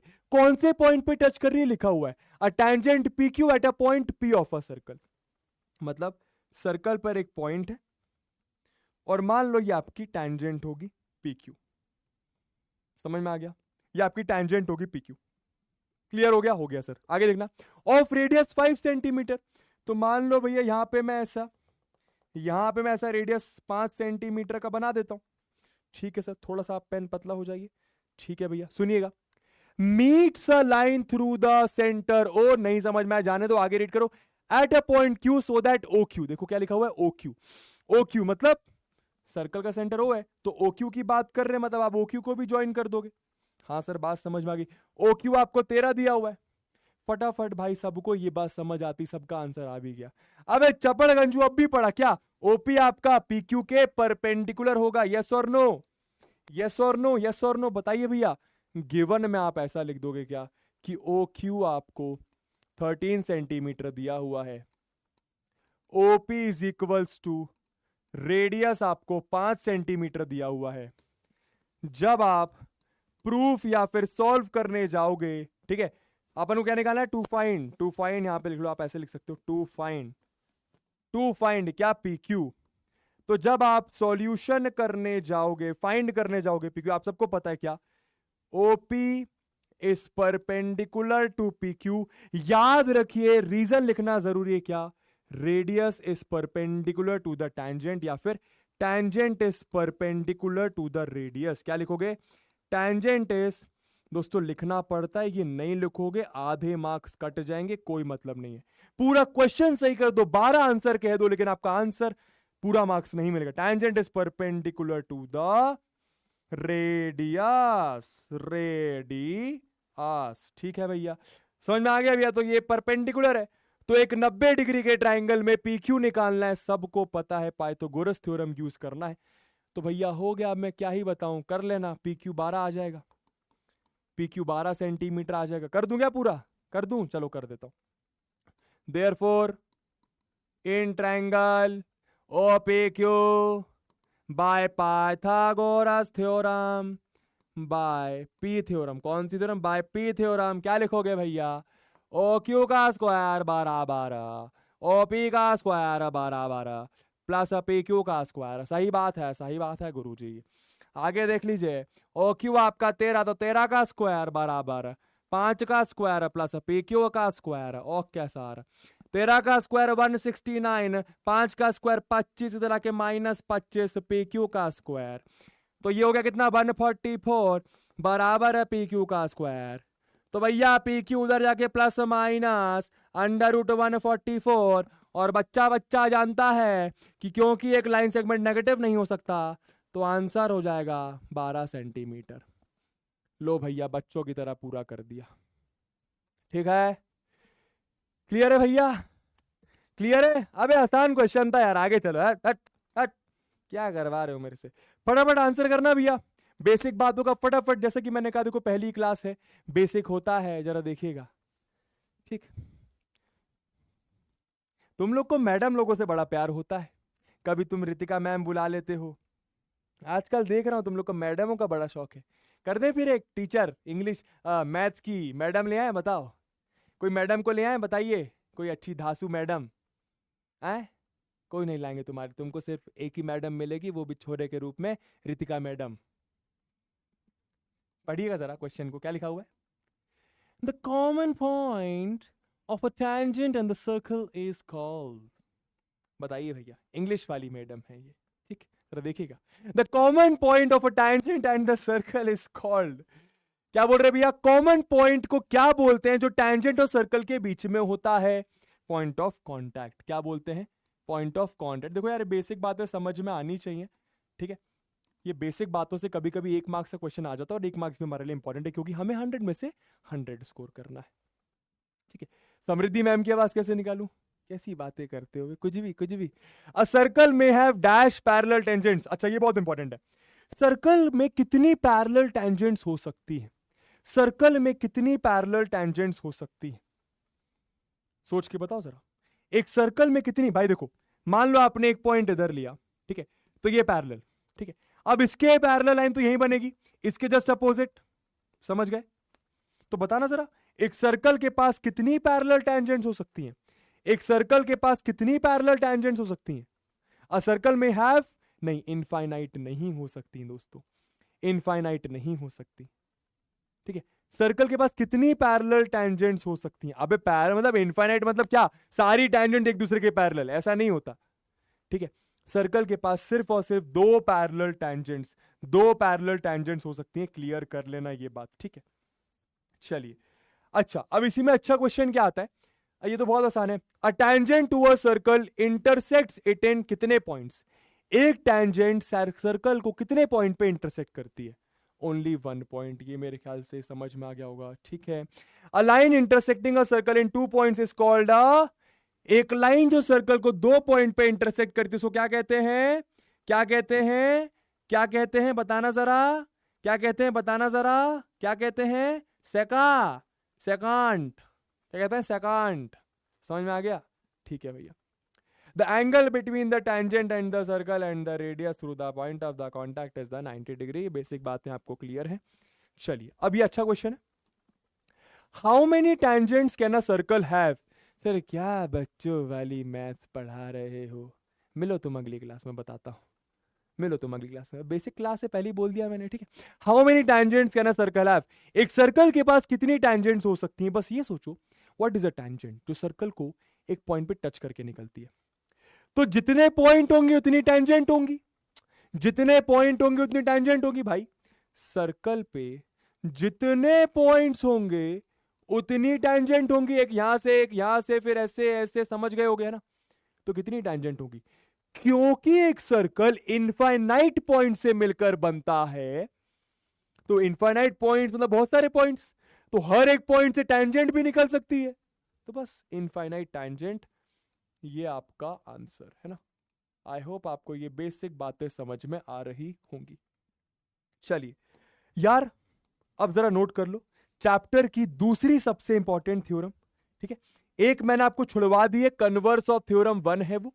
थ्योरम नंबर 2 अपन डिस्कस कर लेंगे जैसे ही मुझे समय मिलेगा, मतलब क्लास के बाद कर लूंगा, अदरवाइज अगली क्लास में, ठीक है? देखो बहुत इंपॉर्टेंट है, क्योंकि मैं ये इसलिए करवा रहा हूं, स्किप इसलिए करवाया क्योंकि एक तो वो ज्यादा काम की नहीं है, आसान है, प्लस मेरे को आपको कुछ क्वेश्चंस करवाने, ठीक है? The length of the 2 tangents drawn from an external point to a circle are equal. इसके पहले एक कॉन्सेप्ट समझो, ठीक है? इसके पहले एक कॉन्सेप्ट समझो, आप ही लोग बताओगे आंसर इसका, ठीक है? एक सर्कल लिया मैंने, और मैंने एक और सर्कल लिया, और मैंने एक और सर्कल लिया, ठीक? दोस्तों 3 तरीके के पॉइंट्स हो सकते हैं, या तो सर्कल के अंदर होगा, या तो सर्कल के ऊपर होगा, या तो सर्कल के बाहर होगा। समझ में आ गया भाई? या तो पॉइंट सर्कल के इनसाइड होगा, या तो सर्कल पर होगा, या तो सर्कल के बाहर होगा। समझ में आ गया भाई? ठीक है? Point inside the circle, point inside the circle, यहां पर पॉइंट ऑन द सर्कल, और यहां पर पॉइंट क्या? Outside the circle. समझ में आ रहा है? आ रहा है? मुझे फटाफट बताओ, ये तीनों केस में कितनी टेंजेंट मैं बना सकता हूं? मैंने क्या पूछा? ये तीनों केस में मैं कितनी टेंजेंट बना सकता हूं, इस एक्सटर्नल पॉइंट से, इस ऊपर वाले पॉइंट से, इस अंदर वाले पॉइंट से। बहुत इंपॉर्टेंट है, ये तीनों टॉपिक आपको समझ में आने चाहिए, ठीक है, first second third, first second third, क्या बोला आराम से। अंदर वाले पॉइंट से मैं कितनी टैंजेंट बना सकता हूं, टैंजेंट मतलब एक लाइन। तो सबसे पहले वाला आंसर करने की कोशिश करेंगे। अगर आप यहां पे एक लाइन बनाने जाते हो, कोई बोलेगा सर देखिए सर, सर देखिए सर, ये एक लाइन है, सर्कल को एक पॉइंट पे टच कर रही है, तो इसको मैं टैंजेंट कहूंगा। गलत। गलत क्यों भाई? कोई बोलेगा सर देखो सर एक लाइन है, सर लाइन है एक, सर कैमरामैन जरा फोकस करिए, सर एक लाइन है, सर्कल को एक पॉइंट पे टच कर रही है भैया, तो टैंजेंट हो गई। गलत दोस्तों, लाइन तो वो होती है ना जिसको मैं एक्सटेंड कर सकता हूं कितनी भी लंबी। समझ में आ रहा है? तो भाई सर्कल के अंदर कोई पॉइंट है तो वहां से आप एक भी टैंजेंट नहीं बना सकते, क्योंकि उस केस में वो टैंजेंट नहीं रह गई, उस केस में वो सेकेंट बन गई। बात समझ में आ रहा है? ये क्या बन गई? आपकी सेकेंट बन गई, क्योंकि ये सर्कल को एक पॉइंट पे टच नहीं कर रही, दो पॉइंट पे टच कर रही है। समझ में आया? ठीक है, तो सर्कल के अंदर कोई पॉइंट होगा, वहां से एक भी टैंजेंट आप बना नहीं सकते, लेकिन सर्कल के ऊपर एक पॉइंट होगा तो वहां से आप सिर्फ और सिर्फ एक टैंजेंट बना सकते हो। ये तो आपको क्लियर कर दिया, ओनली वन टैंजेंट। बात समझ में आई सर? ये वाला जरा सोचो, ये आपका अगला कॉन्सेप्ट भी है, मजेदार कॉन्सेप्ट भी है। सर्कल के एक्सटर्नल एक पॉइंट है, सर्कल के एक्सटर्नल एक पॉइंट है, इस एक्सटर्नल पॉइंट से आप कितनी टैंजेंट बना सकते हो? सर्कल के बाहर एक पॉइंट है, सर्कल के बाहर एक पॉइंट है, सर्कल के ऊपर एक पॉइंट होगा तो सिर्फ और सिर्फ एक टैंजेंट बना पाओगे, सर्कल के बाहर एक पॉइंट होगा तो यहां से आप कितनी टैंजेंट बना सकते हो? याद रखो, दो टैंजेंट बना सकते हो, एक आप इसको कह दो ना, एक आप इसको कह देना। आप खुद बना के देखो दोस्तों, इसके अलावा आप कोई दूसरी टैंजेंट नहीं बना पाएंगे। क्या बात समझ आ रही है? तो यहां से आप टू टैंजेंट्स याद कर लीजिए, only two tangents. External point से आप सिर्फ और सिर्फ दो टैंजेंट बना सकते हैं, ये आप याद कर लीजिए। इसको P बोल दिया, पॉइंट ऑफ कांटेक्ट को आप Q और R कह दो। क्लियर है तो लिखो CH, क्लियर है। ये सबसे इंपॉर्टेंट है भैया, इसको आप यहां पे याद करके रख सकते हैं। तुम लोग को लगेगा सर ये ज्यादा इंपॉर्टेंट नहीं है, बट तुम्हें पता है लास्ट ईयर एक क्वेश्चन आया था प्रैक्टिस शीट में, और इसी छोटे से कॉन्सेप्ट पर एक क्वेश्चन था, और पता है वो क्वेश्चन किसी से नहीं बना था, क्योंकि बहुत टफ क्वेश्चन था दोस्तों, दिमाग लगाने वाला था। दूंगा, लेकर आया हूं वो क्वेश्चन, टेंशन मत लेना। चलिए, अब आपको क्या समझना है, ये आपकी अगली थ्योरम है, सबसे इंपॉर्टेंट थ्योरम है इस चैप्टर की। ठीक है, बहुत इंपॉर्टेंट है।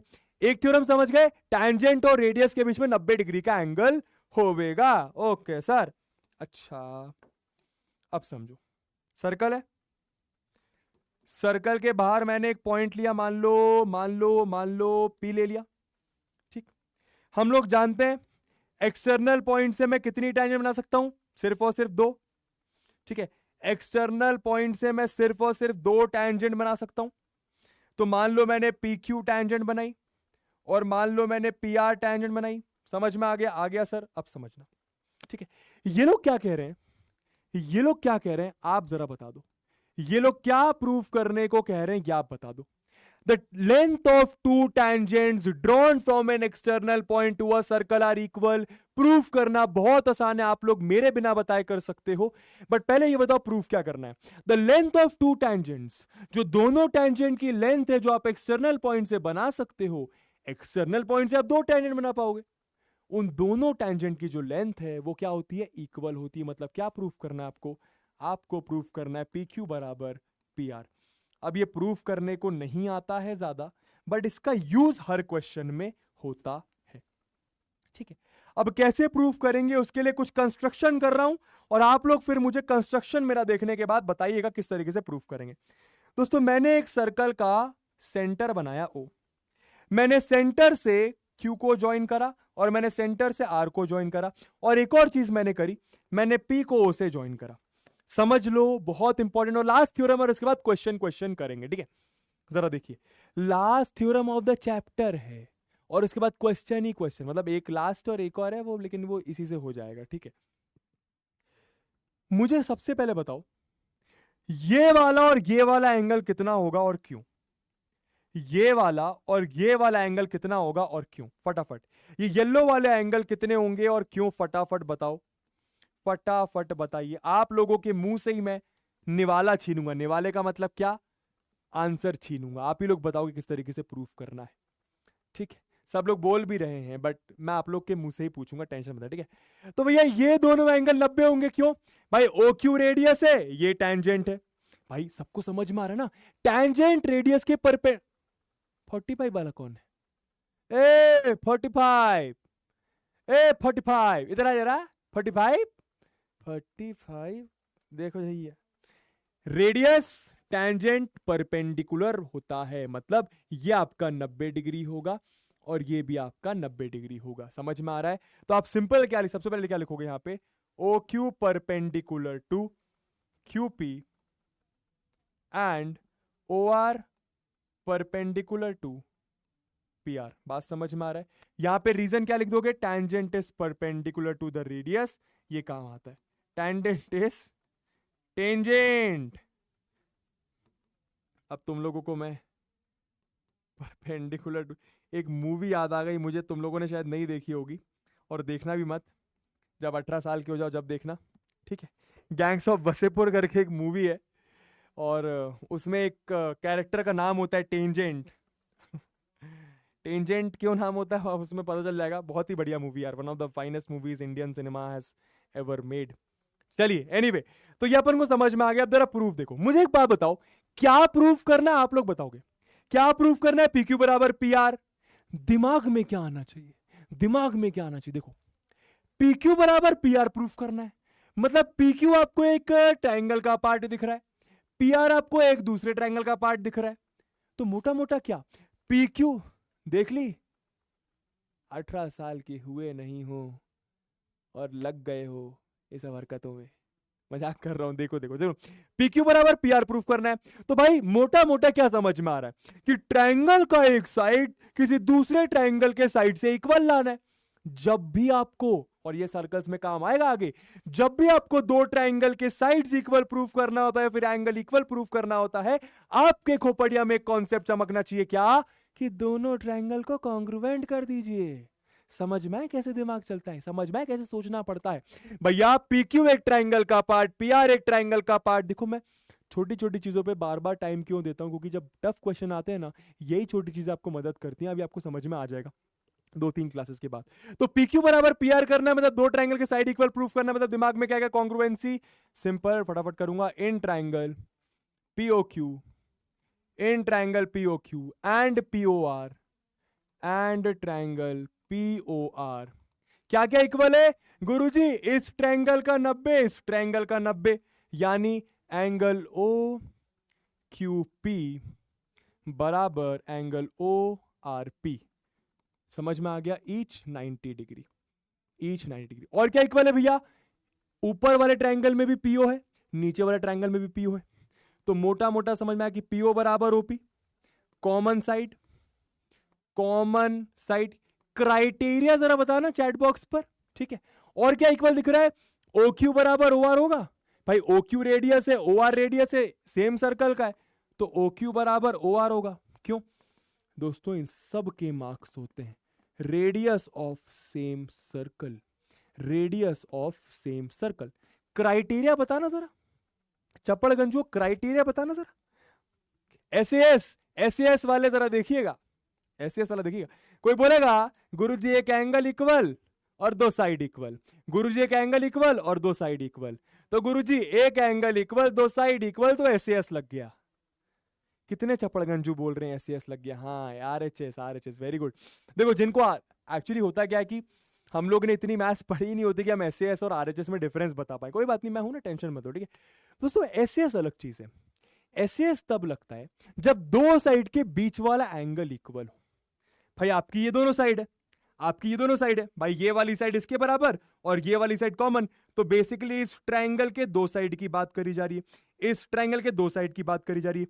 ये दो साइड के बीच वाला एंगल थोड़ी इक्वल है, ये दो साइड के बीच वाला एंगल की थोड़ी बात करी है। बीच वाले की बात करी होती तो मैं ऐसे बोलता। समझ में आ रहा? मोटा मोटा आप ऐसे याद रखो, दोनों ट्रायंगल 90 डिग्री के, तो सबसे पहले यहां पे आर लिख दो। क्या लिख दो? यहां पे आर लिख दो। दोनों ट्रायंगल 90 डिग्री के, और अगर दोनों ट्रायंगल का भाई 90 के सामने हाइपो होता है, भाई पीओ हाइपो हुआ ना, दोनों ट्रायंगल का हाइपोटेनस पीओ हुआ और वो बराबर है। हाइपो बराबर है, क्या बराबर है? हाइपो बराबर है। क्या बराबर है? हाइपो बराबर है। और क्या? एक अलग से साइड बराबर है। तो राइट एंगल ट्रायंगल है, हाइपो बराबर है, एक साइड बराबर है। राइट एंगल ट्रायंगल है, हाइपो बराबर, एक साइड बराबर है। तो हमेशा याद रखो आरएचएस क्राइटेरिया लगता है। तो बाय आरएचएस क्राइटेरिया आप लोग क्या कहोगे कि ट्रायंगल कैसे पीक्यूओ बोल दो, triangle PQO congruent to triangle PRO. समझ में आ गया? आप लोग को पता है पैटर्न में लिखना बहुत ज्यादा जरूरी है। तो पी क्यू ओ लिख रहे हो तो पी ओ आर मत लिखना, पी क्यू ओ तो पी आर ओ होगा। समझ में आ गया? ठीक है भैया, क्लियर हो गया? अब क्या लगता है बाय सीपीसीटी? अरे भैया दो ट्रायंगल कॉन्ग्रुएंट तो उनका सब कुछ इक्वल, क्यों? क्योंकि वो कॉन्ग्रुएंट है ना ट्रायंगल। समझ आ गया ना? तो भैया बाय सीपीसीटी, बाय सीपीसीटी अपन लोग क्या बोलेगा कि पी क्यू बराबर पी आर, पी क्यू बराबर P R, hence proved. Clear है तो लिख दो भैया सी एच क्लियर है। क्लियर है तो लिख दो भैया सी एच क्लियर है। Can I use similarity? Shivam, Shivam जब तुझे साइड इक्वल प्रूफ करना है, साइड इक्वल करना है, इक्वल करना है, तो सिमिलैरिटी कैसे लगाएगा? भाई सिमिलैरिटी में तो साइड्स का रेशियो इक्वल होता है ना, हमको साइड्स इक्वल प्रूफ करना है। समझ में आ गया भैया? आ गया सर, ठीक है। अब दोस्तों सब लोग एक बात बताओ, दोनों ट्रायंगल, अच्छा मोटा मोटा समझ गए ना, एक्सटर्नल पॉइंट से दो टैंजेंट बनेंगे और दोनों टैंजेंट की लेंथ आपकी इक्वल होंगी। क्यों? क्योंकि हमने पढ़ लिया the length of two tangents, ये स्टेटमेंट याद कर लो, एग्जाम में लिखना पड़ता है। The length of two tangents drawn from an external point are equal. एक एक्सटर्नल पॉइंट से दो टैंजेंट की लेंथ इक्वल होती है, एक एक्सटर्नल पॉइंट से दो टैंजेंट की लेंथ इक्वल होती है। ठीक है, अब दोस्तों फटाफट एक बात बताओ, अगर दोनों, आपकी अगली थ्योरम भी यहीं से प्रूव हो जाएगी, ठीक है, और इसके बाद क्वेश्चन करेंगे, बस 5 मिनट मुझे और दे दो। दोनों ट्रायंगल कॉन्ग्रुएंट है तो मुझे फटाफट बताओ क्या ये वाला एंगल नीचे वाले ट्रायंगल का और क्या ये वाला एंगल ऊपर वाले ट्रायंगल का इक्वल होगा? यस और नो, यस और नो, यस और नो। और एक और चीज, क्या जो ऊपर वाले ट्रायंगल का ये एंगल है और क्या जो नीचे वाले ट्रायंगल का ये एंगल है, वो दोनों इक्वल होगा? बताओ भैया, ये दोनों एंगल और ये दोनों एंगल इक्वल होंगे कि नहीं होंगे? ये दोनों एंगल और ये दोनों एंगल इक्वल होंगे कि नहीं होंगे? यस और नो? होंगे। क्यों? आरएचएस क्राइटेरिया है, कॉन्ग्रुएंट हो गया है। तो मेरे कॉन्ग्रुएंट ट्रायंगल का ये एंगल पार्ट है। भाई सीपीसीटी का मतलब क्या होता है? भाई कॉन्ग्रुएंट ट्रायंगल के पार्ट हैं। ये एंगल क्यों बराबर है? क्योंकि ये मेरे कॉन्ग्रुएंट ट्रायंगल में। ये एंगल क्यों बराबर है? क्योंकि मेरे कॉन्ग्रुएंट ट्रायंगल में। इसी को दूसरा थ्योरम बना दिया, इसी ये दोनों चीजों को दूसरा थ्योरम बना दिया। क्या थ्योरम है? रीड कर लो, प्रूव आप लोग कर लेना। If two tangents are drawn to a circle from external point, last theorem, they subtend, they मतलब टैंजेंट, दे मतलब क्या? यहां पे टैंजेंट, दे मतलब यहां पे क्या? टैंजेंट। जो वो दो टैंजेंट बनाई जा रही है एक्सटर्नल पॉइंट से, वो टैंजेंट इक्वल एंगल सेंटर पर सबटेंड करती है। They subtend equal angle at the centre का मतलब क्या? ये दोनों टैंजेंट मिलकर जो सेंटर पे एंगल बनाती हैं, मतलब ये जो येलो वाला एंगल बनाती हैं, वो बराबर होता है। ये आपकी दूसरी थ्योरम। समझ में आया? और क्या? दे मतलब टैंजेंट आर इक्वली इंक्लाइंड, मतलब टैंजेंट इक्वल एंगल पर टिकी हुई है, इक्वल एंगल पर टिकी हुई है। किस लाइन के साथ टिकी हुई है? टैंजेंट इक्वल एंगल पर टिकी हुई, किसके साथ? समझना भाई, दोनों टैंजेंट है, ये दोनों टैंजेंट है, दोनों इस लाइन सेगमेंट पर टिकी हुई हैं इक्वल एंगल पर, इक्वली इंक्लाइंड है, इक्वली इंक्लाइंड है। बोलते कैसे? ये लिखना बहुत मुश्किल हो जाता है, जरा ध्यान दीजिएगा। इसके बाद आपके डाउट भी देखता हूं। हो गया पूरा काम क्या? जो टैंजेंट है दे मेक इक्वल एंगल और दे आर इक्वली इंक्लाइंड। किस लाइन सेगमेंट के इक्वल इंक्लाइंड है?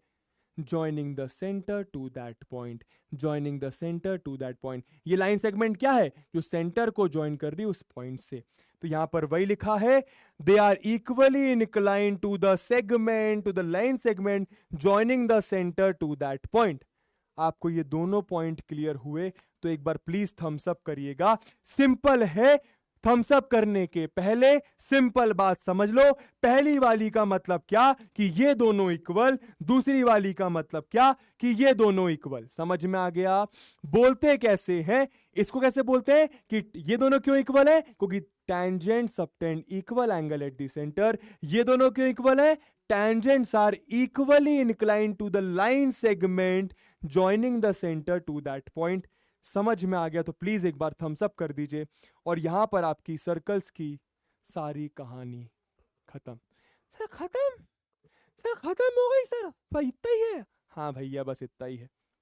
ठीक है, मैंने क्या कहा था, आज हम लोग ज्यादा क्वेश्चंस नहीं कर पाएंगे, 3-4 क्वेश्चंस ही लेकर आए, उन क्वेश्चंस को करेंगे, कुछ होमवर्क दूंगा घर पर करिएगा। ठीक है, देख लो भैया, समझ में आ गया ना सबको? समझ में आ गया ना सबको? ठीक है भैया, बस बस बस 2-3 क्वेश्चन करेंगे और फिर आज की क्लास खत्म कर दूंगा। प्रूफ समझ गए ना? कैसे प्रूफ करोगे? दो ट्रायंगल को कॉन्ग्रुएंट करके ये आपका प्रूफ हो जाएगा। मतलब ये प्रूफ करने के लिए आपको कुछ नहीं करना, आपको बस इतना करना है। इतना कर दिया, लास्ट में क्या लिख दोगे? बाय सीपीसीटी, ये दोनों बराबर और ये दोनों बराबर। अभी कर लोगे ना? अबे कर लोगे ना? सर सरकम सेंटर क्या होता है? सब बताऊंगा, अभी वो काम का नहीं है, सब बताऊंगा, तुम बिल्कुल भी टेंशन मत लो, सब बता दूंगा। ठीक है? ठीक है भैया, प्रूव कर लेना। 92.56% ने सही आंसर दिया है। 7% वाले यार ऐसा क्यों कर रहे हैं यार? सिंपल है यार, ये दोनों एंगल इक्वल, ये दोनों एंगल इक्वल, खत्म बात। ठीक है, चलिए क्वेश्चंस के लिए रेडी है? क्वेश्चंस के लिए रेडी है? अब देखिए क्वेश्चन में कैसे सोचा जाता है। ठीक है, आइए। ठीक है, आइए भैया। अब यार एग्जाम में यही क्वेश्चन दो तरीके से पूछा जाता है, हो सकता है कोई तीसरा तरीका भी हो। मतलब आप बस ये समझो, एक ही क्वेश्चन को 2-3 तरीका होता है पूछने का। पहले क्वेश्चन समझो, क्या लिखा हुआ है? If A B is equals to A C, if AB is equals to AC, if AB is equals to AC, if AB is equals to AC। मैं आपको सोचना सिखाऊंगा, रटना नहीं सिखाऊंगा। तो AB बराबर AC दिया हुआ है, प्रूफ करो कि B बराबर AC होगा, प्रूफ करो कि B बराबर AC होगा। मतलब आपको समझ में आ रहा है? AB बराबर AC, बड़ा बराबर बड़ा दिया। देखो यार, यहाँ पे बस डायग्राम इमेजिन करो, बड़ा बराबर बड़ा दिया है, कुछ B बराबर EC करना है, कुछ B बराबर EC करना है, कुछ B बराबर EC करना है, खत्म बात। इसी क्वेश्चन को दूसरे तरीके से पूछा जाता है। पहले ये समझो, और ये देखो क्वेश्चन सीबीएसई में कितनी बार आया हुआ है। ये क्वेश्चन भले नहीं आया डायरेक्ट, लेकिन ये क्वेश्चन आया हुआ है और एकदम सेम क्वेश्चन है। क्या लिखा है पहले ये बताओ, समझ में आ रहा है क्या? ABC is an isosceles triangle in which AB is equals to AC। AB बराबर AC दिया हुआ है, AB बराबर AC दिया हुआ है, AB बराबर AC दिया हुआ है। ठीक है, किस तरीके से दिमाग चलेगा सब बताऊंगा। सर्कमस्क्राइब्ड अबाउट अ सर्कल, मतलब एक ट्रायंगल। सर्कमस्क्राइब्ड का मतलब क्या होता है समझो। सर्कमस्क्राइब्ड का मतलब क्या? सर्कमफ्रेंस पर टच कर रहा होगा। तो ट्रायंगल सर्कमस्क्राइब कर रहा है सर्कल को, मतलब क्या? ट्रायंगल आपका सर्कल को उसके सर्कमफ्रेंस पर टच कर रहा है। ट्रायंगल आपके सर्कल को उसके सर्कमफ्रेंस पर क्या कर रहा है? टच कर रहा है। समझ में आ गया? ठीक है सर। ठीक है, प्रूव दैट, क्या प्रूव करना है? The base is bisected by the point of contact. क्या बोल रहे हैं? Prove that the base is bisected. Base is bisected मतलब बेस आपका दो इक्वल पार्ट में डिवाइड हो रहा है। बेस आपका दो इक्वल पार्ट में डिवाइड हो रहा है। बेस आपका दो इक्वल पार्ट में डिवाइड हो रहा है। तो जरा बताना इस लाइन का मतलब क्या है? क्या प्रूव करना है? बेस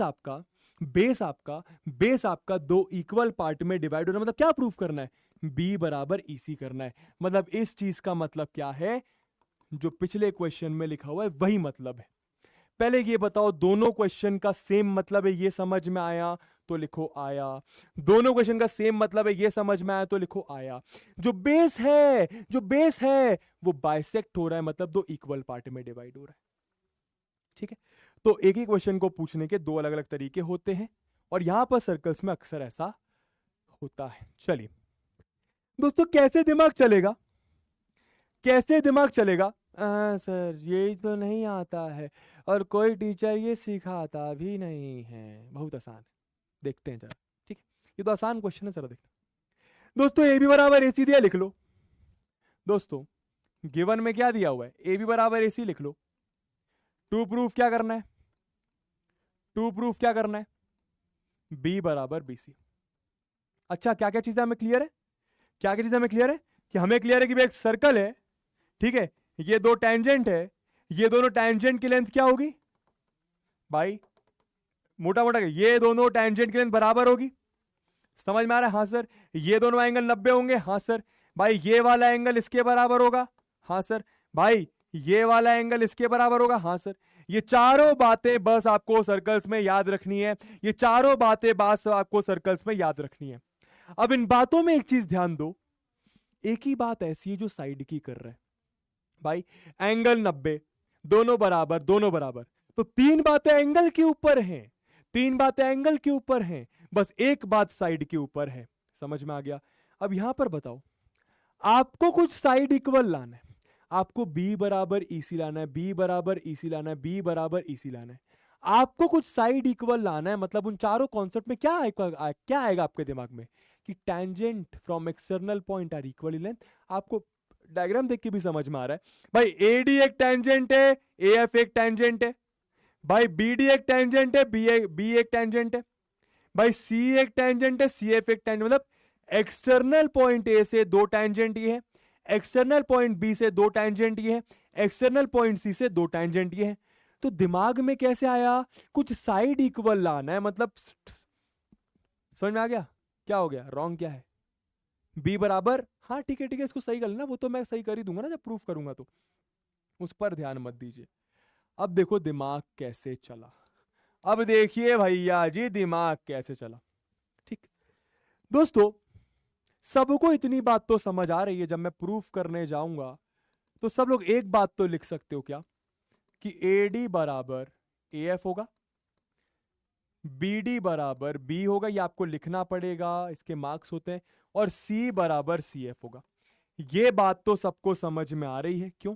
यहां पे लिखना पड़ता है टेंजेंट्स फ्रॉम एक्सटर्नल पॉइंट। क्या लिखोगे यहां पे?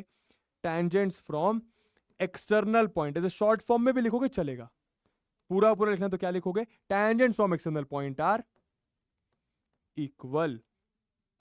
ठीक, ओके सर। अब यार दिया क्या है? दिया जो है उससे स्टार्ट करते हैं, दिया जो है उससे स्टार्ट करते हैं। मुझे एक बात बताओ सब लोग फटाफट, ए बी बराबर एसी दिया है, लेकिन मुझे बी बराबर ईसी लाना है, जरा मन में बार बार बोलो। ए बी बराबर एसी, कुछ गलत तो नहीं कर दिया? सी बराबर सी एफ, बी डी बराबर बी, ए डी बराबर एफ। ठीक है, अब दिमाग लगाओ, सब कुछ पॉज कर दो, चैट एकदम पॉज कर दो, चैट एकदम पॉज कर दो भैया, चैट एकदम पॉज, 2 मिनट के लिए वो पॉज है ना। ए बी बराबर एसी दिया है, बी बराबर एसी लाना है, ए बी बराबर एसी दिया है, बी बराबर एसी लाना है। मतलब मोटा मोटा आपको ये समझ में आ रहा है बॉस, सुनिएगा, कि ए बी से बीई जाना है, एसी से ईसी जाना है, कि ए बी से बी जाना है और एसी से ईसी जाना है। मोटा मोटा ये समझ में आ रहा है? बस मन में बोल दो ए आर एच आ रहा है, ए आर एच बोलिए, A R H. Chat box पे नहीं लिख पाओगे। तो ए बी से बी जाना है, जरा डायग्राम में देखिए, बार बार बोलिए, ए बी से बी जाना है, ए बी से बी जाना है, ए बी से बी जाना है, ए बी से बी जाना है, दिल्ली से बंबई जाना है। सुनना, तो ए बी से बी कैसे जाऊं? कोई बात नहीं, ए बी से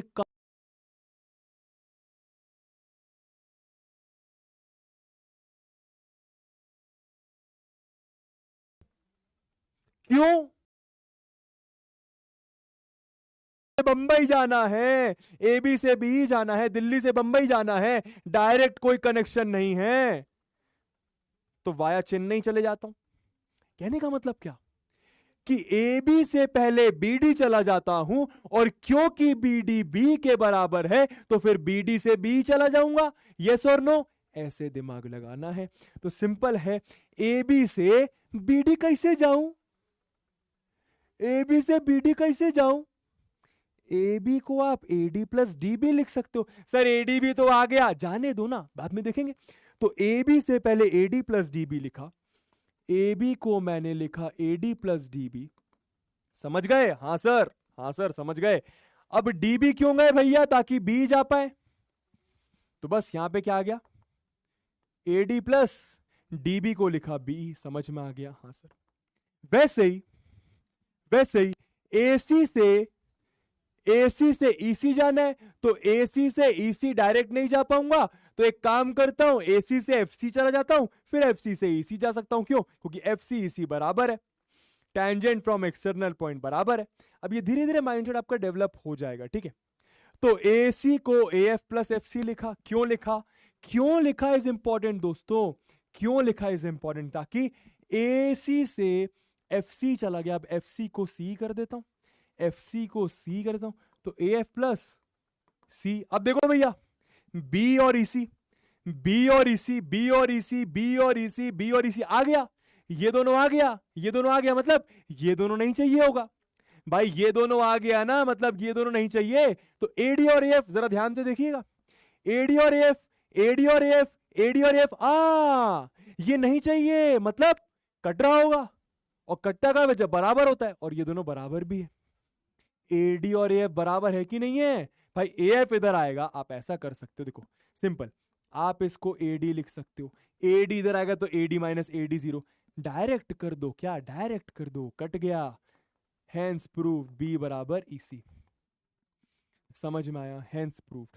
अब ये बताओ, सोचना सीखे, सोचना सीखे, दिमाग लगाना सीखे तो प्लीज एक बार थम्स अप करिएगा, दिमाग लगाना सीखिए तो प्लीज एक बार थम्स अप करिएगा। मैं फिर से बोलूंगा, एक पिद्दू क्वेश्चन में ज्यादा टाइम क्यों देता हूं, क्योंकि इस चैप्टर में हर क्वेश्चन आपको अलग मिलने वाला है, दिमाग कैसे लगाना है वो इंपॉर्टेंट है। ये छोटे से दिमाग से आप बड़े क्वेश्चन को निपटा पाओगे, मैं आपको वादा कर रहा हूं। आज लगेगा अरे ये क्या फालतू पना, इस क्वेश्चन में इतना टाइम वेस्ट कर रहा है, तुम्हें पता है ना, तुम मेरे पर विश्वास करते हो ना, चलते जाओ, भी तुम्हें 1-2 क्लास में समझ में आ जाएगा मैं कहना क्या चाह रहा हूं, ठीक, समझ में आ गया। तो भैया AB से B कैसे गए, वाया BD, रटना नहीं है दिमाग लगाना है, रटना नहीं है दिमाग लगाना है, खत्म बात, ठीक। आइए एक लास्ट क्वेश्चन करेंगे आज का, और उसके बाद जितने भी क्वेश्चन है सब आपको होमवर्क दूंगा। ये क्वेश्चन को आप स्टार मार्क करके नोट करिए, बहुत इंपॉर्टेंट क्वेश्चन है, CBSE ने काफी बार पूछा है, आपको दिख रहा है, और ये पुरानी RD शर्मा के हिसाब से ये डेटा है, कई बार CBSE में आ चुका है, ठीक है। Last question of the day, ज्यादा नहीं आपका टाइम लूंगा आज, चलिए बहुत बढ़िया, 6% लोग थोड़ा सा दिमाग देंगे, समझ में आएगा, यहां पर दिमाग दो, ठीक है। कुछ नहीं, क्वेश्चन आप रीड कर लो, डायग्राम देखो, डायग्राम देखो, डायग्राम देखो। दोस्तों 1-2 बात यहां से समझने की कोशिश करो, 1-2 बात यहां से समझने की कोशिश करो, वही 4 चीजें याद करो। एक सर्कल है, एक्सटर्नल पॉइंट से टैंजेंट बराबर आएंगी, एक्सटर्नल पॉइंट से सर्कल पे टैंजेंट बराबर होंगी, याद है, और कुछ एंगल्स बराबर होते हैं, आपको याद है, ये याद होना चाहिए, बस 4 चीजें याद रखनी है, 4 चीजें याद नहीं रख सकता मेरी जान, याद रखनी है, ठीक है। यहां पे देखो, इस डायग्राम को देख के क्या समझ में आ रहा है, बस ये बताओ, क्या ये समझ में आ रहा है, टैंजेंट्स देखो एक्सटर्नल पॉइंट से, क्या ये समझ में आ रहा है कि BP बराबर BQ होगा, आ रहा है तो लिख दो आया, CP बराबर CR होगा, और PB बराबर PC होगा, और PB बराबर PC होगा, और PB बराबर PC होगा। ये बात समझ आ रही तो बस इतनी लिख दो, पहले सबसे पहले क्या, ये मैं यहां पे लिख देता हूं, क्या आपको समझ में आना, जब B एक्सटर्नल पॉइंट से BP और BQ बराबर होगा, C एक्सटर्नल पॉइंट से CP और CR बराबर होगा, P एक्सटर्नल पॉइंट से सॉरी और क्या हो गया, बस यही है बराबर, और क्या बराबर है, PB बराबर, हाँ ठीक है, बस यही बराबर है, बस यही आपका बराबर है, ठीक ठीक आया, ठीक समझ गया ना। एक्सटर्नल पॉइंट B से BP और BQ बराबर, CP और CR बराबर। अब जरा देखिए भैया, प्रूफ क्या करना है, हमें प्रूफ करना है कि AQ आपका, ये हमें प्रूफ करना है, देखो कैसे प्रूफ करेंगे, देखो कैसे दिमाग लगाएंगे, ठीक है, जिस्ट दे रहा हूं। AQ आपको आधा perimeter of ABC, perimeter of ABC का मतलब क्या, AB plus BC plus AC, AB plus BC plus AC। मैंने शायद गलती से बोल दिया था BP बराबर PC, वो गलत है, वो गलत है, वो गलती से निकल गया था, ठीक है। पेरीमीटर सब समझ गए, AB plus BC plus AC, AB plus BC plus AC। याद करो ट्रिग्नोमेट्री के वो दिन जब आप क्वेश्चंस को प्रूफ करते थे, कैसे प्रूफ करते थे, LHS बराबर RHS कैसे करते थे, LHS को उठाते थे, RHS लेकर आते थे, या फिर एक और तरीका था, RHS को उठाते थे, LHS लेकर आते थे, सुनना मेरी बात, या फिर एक और तरीका था, LHS को भी सॉल्व करते थे, RHS को भी सॉल्व करते थे, दोनों बराबर आ जाता था, तो कह देता था कि हेंस प्रूफ्ड। मुझे बताओ, यहां पे आपको 2 साइड बराबर करना है, कुछ AQ बराबर हाफ पेरीमीटर ऑफ ABC करना है। मुझे बताओ एक तरीका क्या, कि AQ उठाओ और RHS लेकर आओ, लेकिन RHS काफी बड़ा सा लग रहा है। दूसरा तरीका क्या, RHS उठाओ और LHS लेके आओ। मुझे बताइए आपको क्या करना आसान लगेगा, मुझे बताइए आपको क्या करना आसान लगेगा। एलएचएस उठाकर आरएचएस लेकर आऊं या आरएचएस उठाकर एलएचएस लेकर आऊं? फटाफट बस चैट बॉक्स पे लिख दीजिए अगर आप चाहते हो एलएचएस उठाऊं, अगर आप चाहते हो आरएचएस उठाऊं। मैं तो दोनों साइड से प्रूव कर दूंगा, लेकिन क्या करना चाहिए आप लोग को टेक्निकली बस ये बताओ, क्या करना चाहिए बस ये बताओ। सिंपल सी बात है भाई, एक छोटी चीज से इतनी बड़ी चीज बनाना मुश्किल लगता है, तो बड़ी चीज को छोटी चीज बनाना आसान लगता है। समझ में? देखो सब लोग आरएचएस लिख रहे हैं क्योंकि कहीं ना कहीं इतनी मैथ हम लोगों ने पढ़ ली है। तो बस आप क्या करो, आरएचएस उठाओ। आरएचएस क्या, आपने उठाया आधा A B plus B C. अब देखो दिमाग कैसे लगाएंगे, अब देखो आप लोगों को दिमाग लगाना है, अब आप लोग को दिमाग लगाना है। मुझे बताओ लाना क्या है, ए क्यू। सब लोग सुनना, मजा आएगा, देखो अभी बहुत मजा आएगा, अभी बहुत मजा आएगा। चैट पॉज कर रहा हूं, माफ करिएगा, ठीक है। ए बी बी सी और ए सी लाना क्या है, ए क्यू। दिमाग में रखो, दिमाग में रखो, क्या ए क्यू लाना है। तो सबसे पहले ए बी की बात करता हूं दोस्तों। ए बी से ए क्यू बनाना है, ए बी से ए क्यू बनाना है, ए बी से ए क्यू बनाना है। क्या आप ए बी से ए क्यू जा सकते हो? सर ए बी से ए क्यू जा क्यों रहे हो, समझ में कैसे आ रहा है? क्वेश्चन ने बताया ए क्यू जाना है, क्वेश्चन ने बताया ए क्यू जाना है। हाँ तो सर ए बी से ए क्यू जाना है, तो ए बी से ए क्यू कैसे जाऊं? समझ में आना चाहिए। देखो नहीं समझ में आता ऐसे देखो, ए क्यू आपका A B plus B Q के बराबर है, तो ए बी को आप लिख सकते हो ए क्यू माइनस बी क्यू। क्या ये बात समझ आ रही है? क्या ये बात समझ आ रही है? भाई ए बी से ए क्यू जाना है, तो ए बी से ए क्यू जाना है, तो मैंने ए बी को लिखा ए क्यू माइनस बी क्यू। ए क्यू मैंने भाई पूरे में से बी क्यू हटा दे तो ए बी आएगा, तो ए बी को हम लिख सकते हैं ए क्यू माइनस बी क्यू। बात समझ आई? सर फायदा क्या, ए बी को ए क्यू में कन्वर्ट कर दिया। समझ में आया?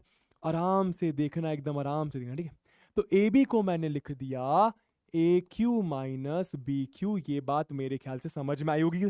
सर क्यों लिखा ये? क्योंकि क्वेश्चन ने बोला ए क्यू चाहिए, तो ए बी को मैंने लिख दिया ए क्यू माइनस बी क्यू, ए क्यू माइनस बी क्यू। वैसे ही वैसे ही वैसे वैसे दोस्तों बीसी अभी छोड़ दो थोड़ी देर के लिए, एसी बताओ। एसी को मैं क्या लिख सकता हूं? फटाफट चैट ऑन करूंगा, बताइए, और फिर हम लोग क्लास को खत्म करेंगे। एसी को मैं क्या लिख सकता हूं? सर ए क्यू चाहिए, सर एसी से ए क्यू चाहिए, सर एसी से ए क्यू चाहिए, सर एसी से ए क्यू चाहिए। ये कैसे करूंगा? कोई बात नहीं, एसी से ए आर बना लो, बन सकता है भाई। जैसे ए बी से ए क्यू बनाया, वैसे एसी से ए आर बना लो। सर क्यों? क्योंकि ए आर को आप ए क्यू लिख सकते हो। समझ में आया भाई?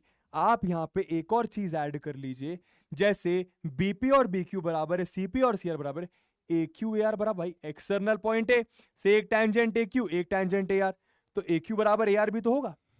यस और नो? ए क्यू बराबर ए आर भी होगा। यहां पे रीजन लिख लेना, टैंजेंट फ्रॉम एक्सटर्नल पॉइंट। तो बस मोटा मोटा क्या समझ में आया? मोटा मोटा ये समझ में आया कि एसी को आप A R minus C R लिख सकते हो, एसी को आप A R minus C R लिख सकते हो। बात समझ में आई सर? सर बीसी का क्या करे, कुछ समझ नहीं आ रहा। सर बीसी को ए क्यू कैसे बनाऊं? सर बीसी को ए क्यू कैसे बनाऊं? कुछ नहीं, एक बात समझो, बीसी को मैं बीपी प्लस पीसी लिख देता हूं, इतना तो समझ में आ रहा है। बीसी को मैंने लिखा बीपी प्लस पीसी, समझ में आया? अब देखो फायदा ही फायदा, ये ए क्यू बन गया, छोड़ दो, रखे रहो। ए आर को मैं ए क्यू लिख सकता हूं, बोलो हाँ भाई। ए आर को आप ए क्यू लिख सकते हो क्योंकि एक्सटर्नल पॉइंट से टैंजेंट बराबर होती, तो ये भी ए क्यू हो गया। सर ये बची हुई चीजों का क्या करूं? सर ये बची हुई चीजों का क्या करूं? देख मेरे भाई कट रहा है, देखना। बीपी बीक्यू के बराबर, बीपी बीक्यू के बराबर, तो plus BP minus BQ cut गया भाई। ये दोनों 2 हैं तो -2 + 2 कट जाएगा।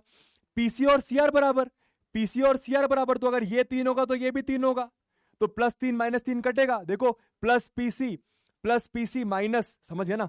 अबे ये दोनों बराबर है, ठीक है। चलो डायरेक्ट नहीं कर रहा आप लोग के लिए, ऐसे करता, हाफ लिखा, इसको ए क्यू लिखा, बी क्यू को बीसी लिख देता हूं, तो यहां पे बीसी आ गया, ठीक है। सॉरी, बी क्यू को बीपी लिख देता हूं, बी क्यू को बीपी लिख दिया, और यहां पे पहले से बीपी लिखा हुआ है। पीसी को आराम से, पीसी को सीआर लिख देता हूं, तो पीसी को सीआर लिखा, एआर को ए क्यू लिखा, सीआर को वैसा का वैसा। फायदा देखो, minus BP plus BP cut गया, plus C R minus C R cut गया, क्या आया, half A Q plus A Q, यानी half into twice A Q, यानी half into twice A Q. 2 से 2 कट गया, ए क्यू आ गया, ए क्यू मतलब क्या, LHS आ गया। समझ में आया, ए क्यू तो लाना था, समझ में आया, समझ में आया मैंने क्या करा। रटना नहीं है, रटना नहीं है, सोचना सीखना है, सोचना सीखना है, रटना नहीं है। क्लियर हुआ, क्लियर हुआ किस तरीके से करा। बस आप ये सोचो, यहां पे हर एक चीज चिल्ला चिल्ला के कह रही है कि मुझे ए क्यू में कन्वर्ट करो, मुझे ए क्यू में कन्वर्ट करो। तो ए बी को ए क्यू में कैसे करा, ए बी को मैंने ए क्यू माइनस बी क्यू लिखा। बीसी भी चिल्ला चिल्ला के कह रहा है कि मुझे ए क्यू में कन्वर्ट करो, तो बीसी को डायरेक्ट ए क्यू नहीं कर सकता, तो बीसी को बीपी में कन्वर्ट करा, बीपी को ए क्यू, बीपी को बी क्यू लिख दूंगा और फिर बी क्यू से ए क्यू लिख सकता हूं। आप ऐसे दिमाग लगा सकते हो। समझ में आया, समझ में आया तो लिखो भैया, आ गया ए जी। और इसी के साथ कुछ क्वेश्चन होमवर्क 10 मिनट में जो होमवर्क दे रहा हूं वो आप कर सकते हो, ठीक है। 10 मिनट में जो होमवर्क दे रहा हूं आप लोग कर सकते हो, बहुत आसान है। अगली क्लास में डिस्कस करूंगा ये सारी चीजें, टेंशन मत लेना, ठीक है। 3 क्वेश्चन होमवर्क दे दी हैं, दिमाग लगाना। 3 क्वेश्चन होमवर्क दे दिए, दिमाग लगाना, ठीक है। ओके गुरुजी, चलिए, हाँ ठीक है, ठीक है। एक थ्योरम रह गई है, उसको मैं अगली क्लास में डिस्कस कर लूंगा, ठीक है। करना क्या आप लोगों को, कुछ नहीं, एक बार रिवाइज कर लेना मैंने क्या बताया। सिंपल, हम लोगों ने क्या पढ़ा एक बार रिकॉल करवा देता हूं। आज हम लोगों ने सीखा सेकेंट और टेंजेंट क्या होता है। सेकेंट एक ऐसी लाइन होती है जो सर्कल को 2 पार्ट पे कट करके निकलती है। टेंजेंट एक ऐसी लाइन होती है जो सर्कल को टक एक पॉइंट पे टच करके निकलती है, ठीक है। फिर क्या सीखा भैया कि सर्कल के अंदर कोई पॉइंट है तो एक भी टैंजेंट नहीं बना सकता वहां से। सर्कल के ऊपर एक पॉइंट है तो एक ही टैंजेंट बनेगी। सर्कल के बाहर एक पॉइंट है, एक्सटर्नल पॉइंट है, तो वहां से 2 टैंजेंट बनेगी। फिर कुछ थ्योरम सीखी क्या कि जो टैंजेंट होता है वो रेडियस के परपेंडिकुलर होता है। दूसरी चीज क्या सीखी, tangent from external point are equal in length. फिर क्या सीखा, जो टैंजेंट होते हैं वो बीच वाली लाइन के साथ इक्वल एंगल बनाते हैं। जो टैंजेंट होते हैं वो सर्कल के सेंटर पर इक्वल एंगल बनाते हैं। सीखा कि नहीं सीखा, खत्म बात, ठीक है भैया, ठीक है भैया। चलिए, आज गाना वगैरह नहीं गाऊंगा, इस चीज पर एंड करेंगे क्लास को। क्या जरा रीड करिएगा दोस्तों, है ना। और अगली क्लास में मिलेंगे, हमारी जर्नी फिर से स्टार्ट हो गई है। एक बार रीड कर लो, फिर चलते हैं। कुणाल सर से मिलना फिर आप लोग, है ना, और उनको मेरा काफी सारा प्यार देना, ठीक है। If you always do what you have always done, you will always get what you have always got. का मतलब क्या कि अगर आप वही करते रहोगे जो आप पहले करते थे, तो आपको वही मिलता रहेगा जो आपको पहले मिलता था। कहने का मतलब, इसको आप बड़े लेवल पे भी सोच सकते हो और छोटे लेवल पे भी सोच सकते हो। छोटे लेवल पे ऐसे कि यार मैथ्स में आज तक मार्क्स नहीं आए। क्यों नहीं आए? क्योंकि मैंने हमेशा रट्टा लगाया, मैंने कभी कॉन्सेप्ट समझा ही नहीं, मैंने कभी इनफ प्रैक्टिस करी ही नहीं, मैंने कभी उसको इतना टाइम दिया ही नहीं। तो जब टाइम नहीं दिया, कॉन्सेप्ट नहीं समझा, रट्टा लगाया, क्वेश्चन को रट के चला गया, याद करके चला गया, तो वही मिलेगा जो हमेशा मिलता था। क्या डर होगा मैथ्स का, मार्क्स नहीं आएंगे, रिजल्ट नहीं आएंगे। वो कभी हुआ होगा ना आप लोग के साथ, या फिर होगा अभी मिड टर्म एग्जामिनेशन में या फिर यूटी एग्जामिनेशन में, आपके स्कूल के छोटे मोटे नन्हे मुन्ने एग्जामिनेशन में मार्क्स नहीं आते। क्यों? क्योंकि आप वही कर रहे हो जो आप पहले करते थे। आपको चेंज करना पड़ेगा अपनी मेथोडोलॉजी अगर आप चाहते हो कि आपका मैथ अच्छा हो तो। समझ रहे हो? ये थोड़ी बड़ी बात भी है। अगर आप वही करते रहोगे, आपकी हरकतें वही है, भाई मेरे को बॉडी बनानी है, मसल गेन करनी है, तो खाना खाना पड़ेगा अच्छे से, बाहर का फलाना ढिमकाना फास्ट फूड छोड़ना पड़ेगा, है ना, टाइम पे उठना पड़ेगा, जिम विम जाना पड़ेगा, शायद अपने बॉडी पे काम करना पड़ेगा। नहीं करूंगा तो बॉडी वैसे के वैसी रहने वाली। कहने का मतलब, अगर जैसे मैं पहले जीता था, लेट उठता था, प्रोक्रेस्टिनेट करता था, खाना टाइम पे नहीं खाता था, सोने का कोई टाइम नहीं था, नहाने का कोई टाइम नहीं था, फास्ट फूड खाता था, तो मैं वैसे ही रहूंगा जैसा पहले था। मुझे अपनी हरकतों में चेंज करना पड़ेगा दोस्तों, अगर मुझे सही में चेंज होना है तो इस चीज का मतलब ये है कि if you always do what you have always done, you will always get what you have always got। बात समझ आ रही है? तो आपको चेंज करना पड़ेगा अपनी हैबिट्स में, अपने पढ़ने के तरीके में। अगर अभी तक मार्क्स नहीं आ रहे, टेंशन मत लो, आज से अपने आप को बोलो रट्टा नहीं लगाऊंगा, अभी भी मेरे पास इनफ समय है, स्क्रीन के सामने जो बंदा खड़ा है वो संभाल लेगा। ठीक है भैया, इसी के साथ मिलेंगे आप लोगों से नेक्स्ट क्लास में। Thank you so much. काफी दिनों बाद क्लास लेके अच्छा लगा, आई होप आप लोगों को भी अच्छा लगा होगा। एक बार आग लगा दो फटाफट और इसके बाद जाएंगे। Tata bye bye, love you all, take care. अगली क्लास से कोशिश करूंगा यार कि हम लोग 5 मिनट पहले हमारी क्लास खत्म करें, 6 बजने की कोशिश करूंगा। ठीक है, ये मेरा वादा है, आप लोगों से पूरी जान लगाऊंगा। कभी कभी ऐसा इधर उधर हो गया तो संभाल लेना। मैं नहीं चाहता अब आप लोग को ज्यादा लोड दूं, क्योंकि ऑलरेडी आप लोग के पास काफी लोड रहता है। ठीक है, छूने से तेरे हाँ तेरे हाँ तेरे, ला ला ला ला ला ला ला ला। चलिए tata bye bye, love you all. अगली क्लास में गाना सुनाता हूं। Bye bye bye.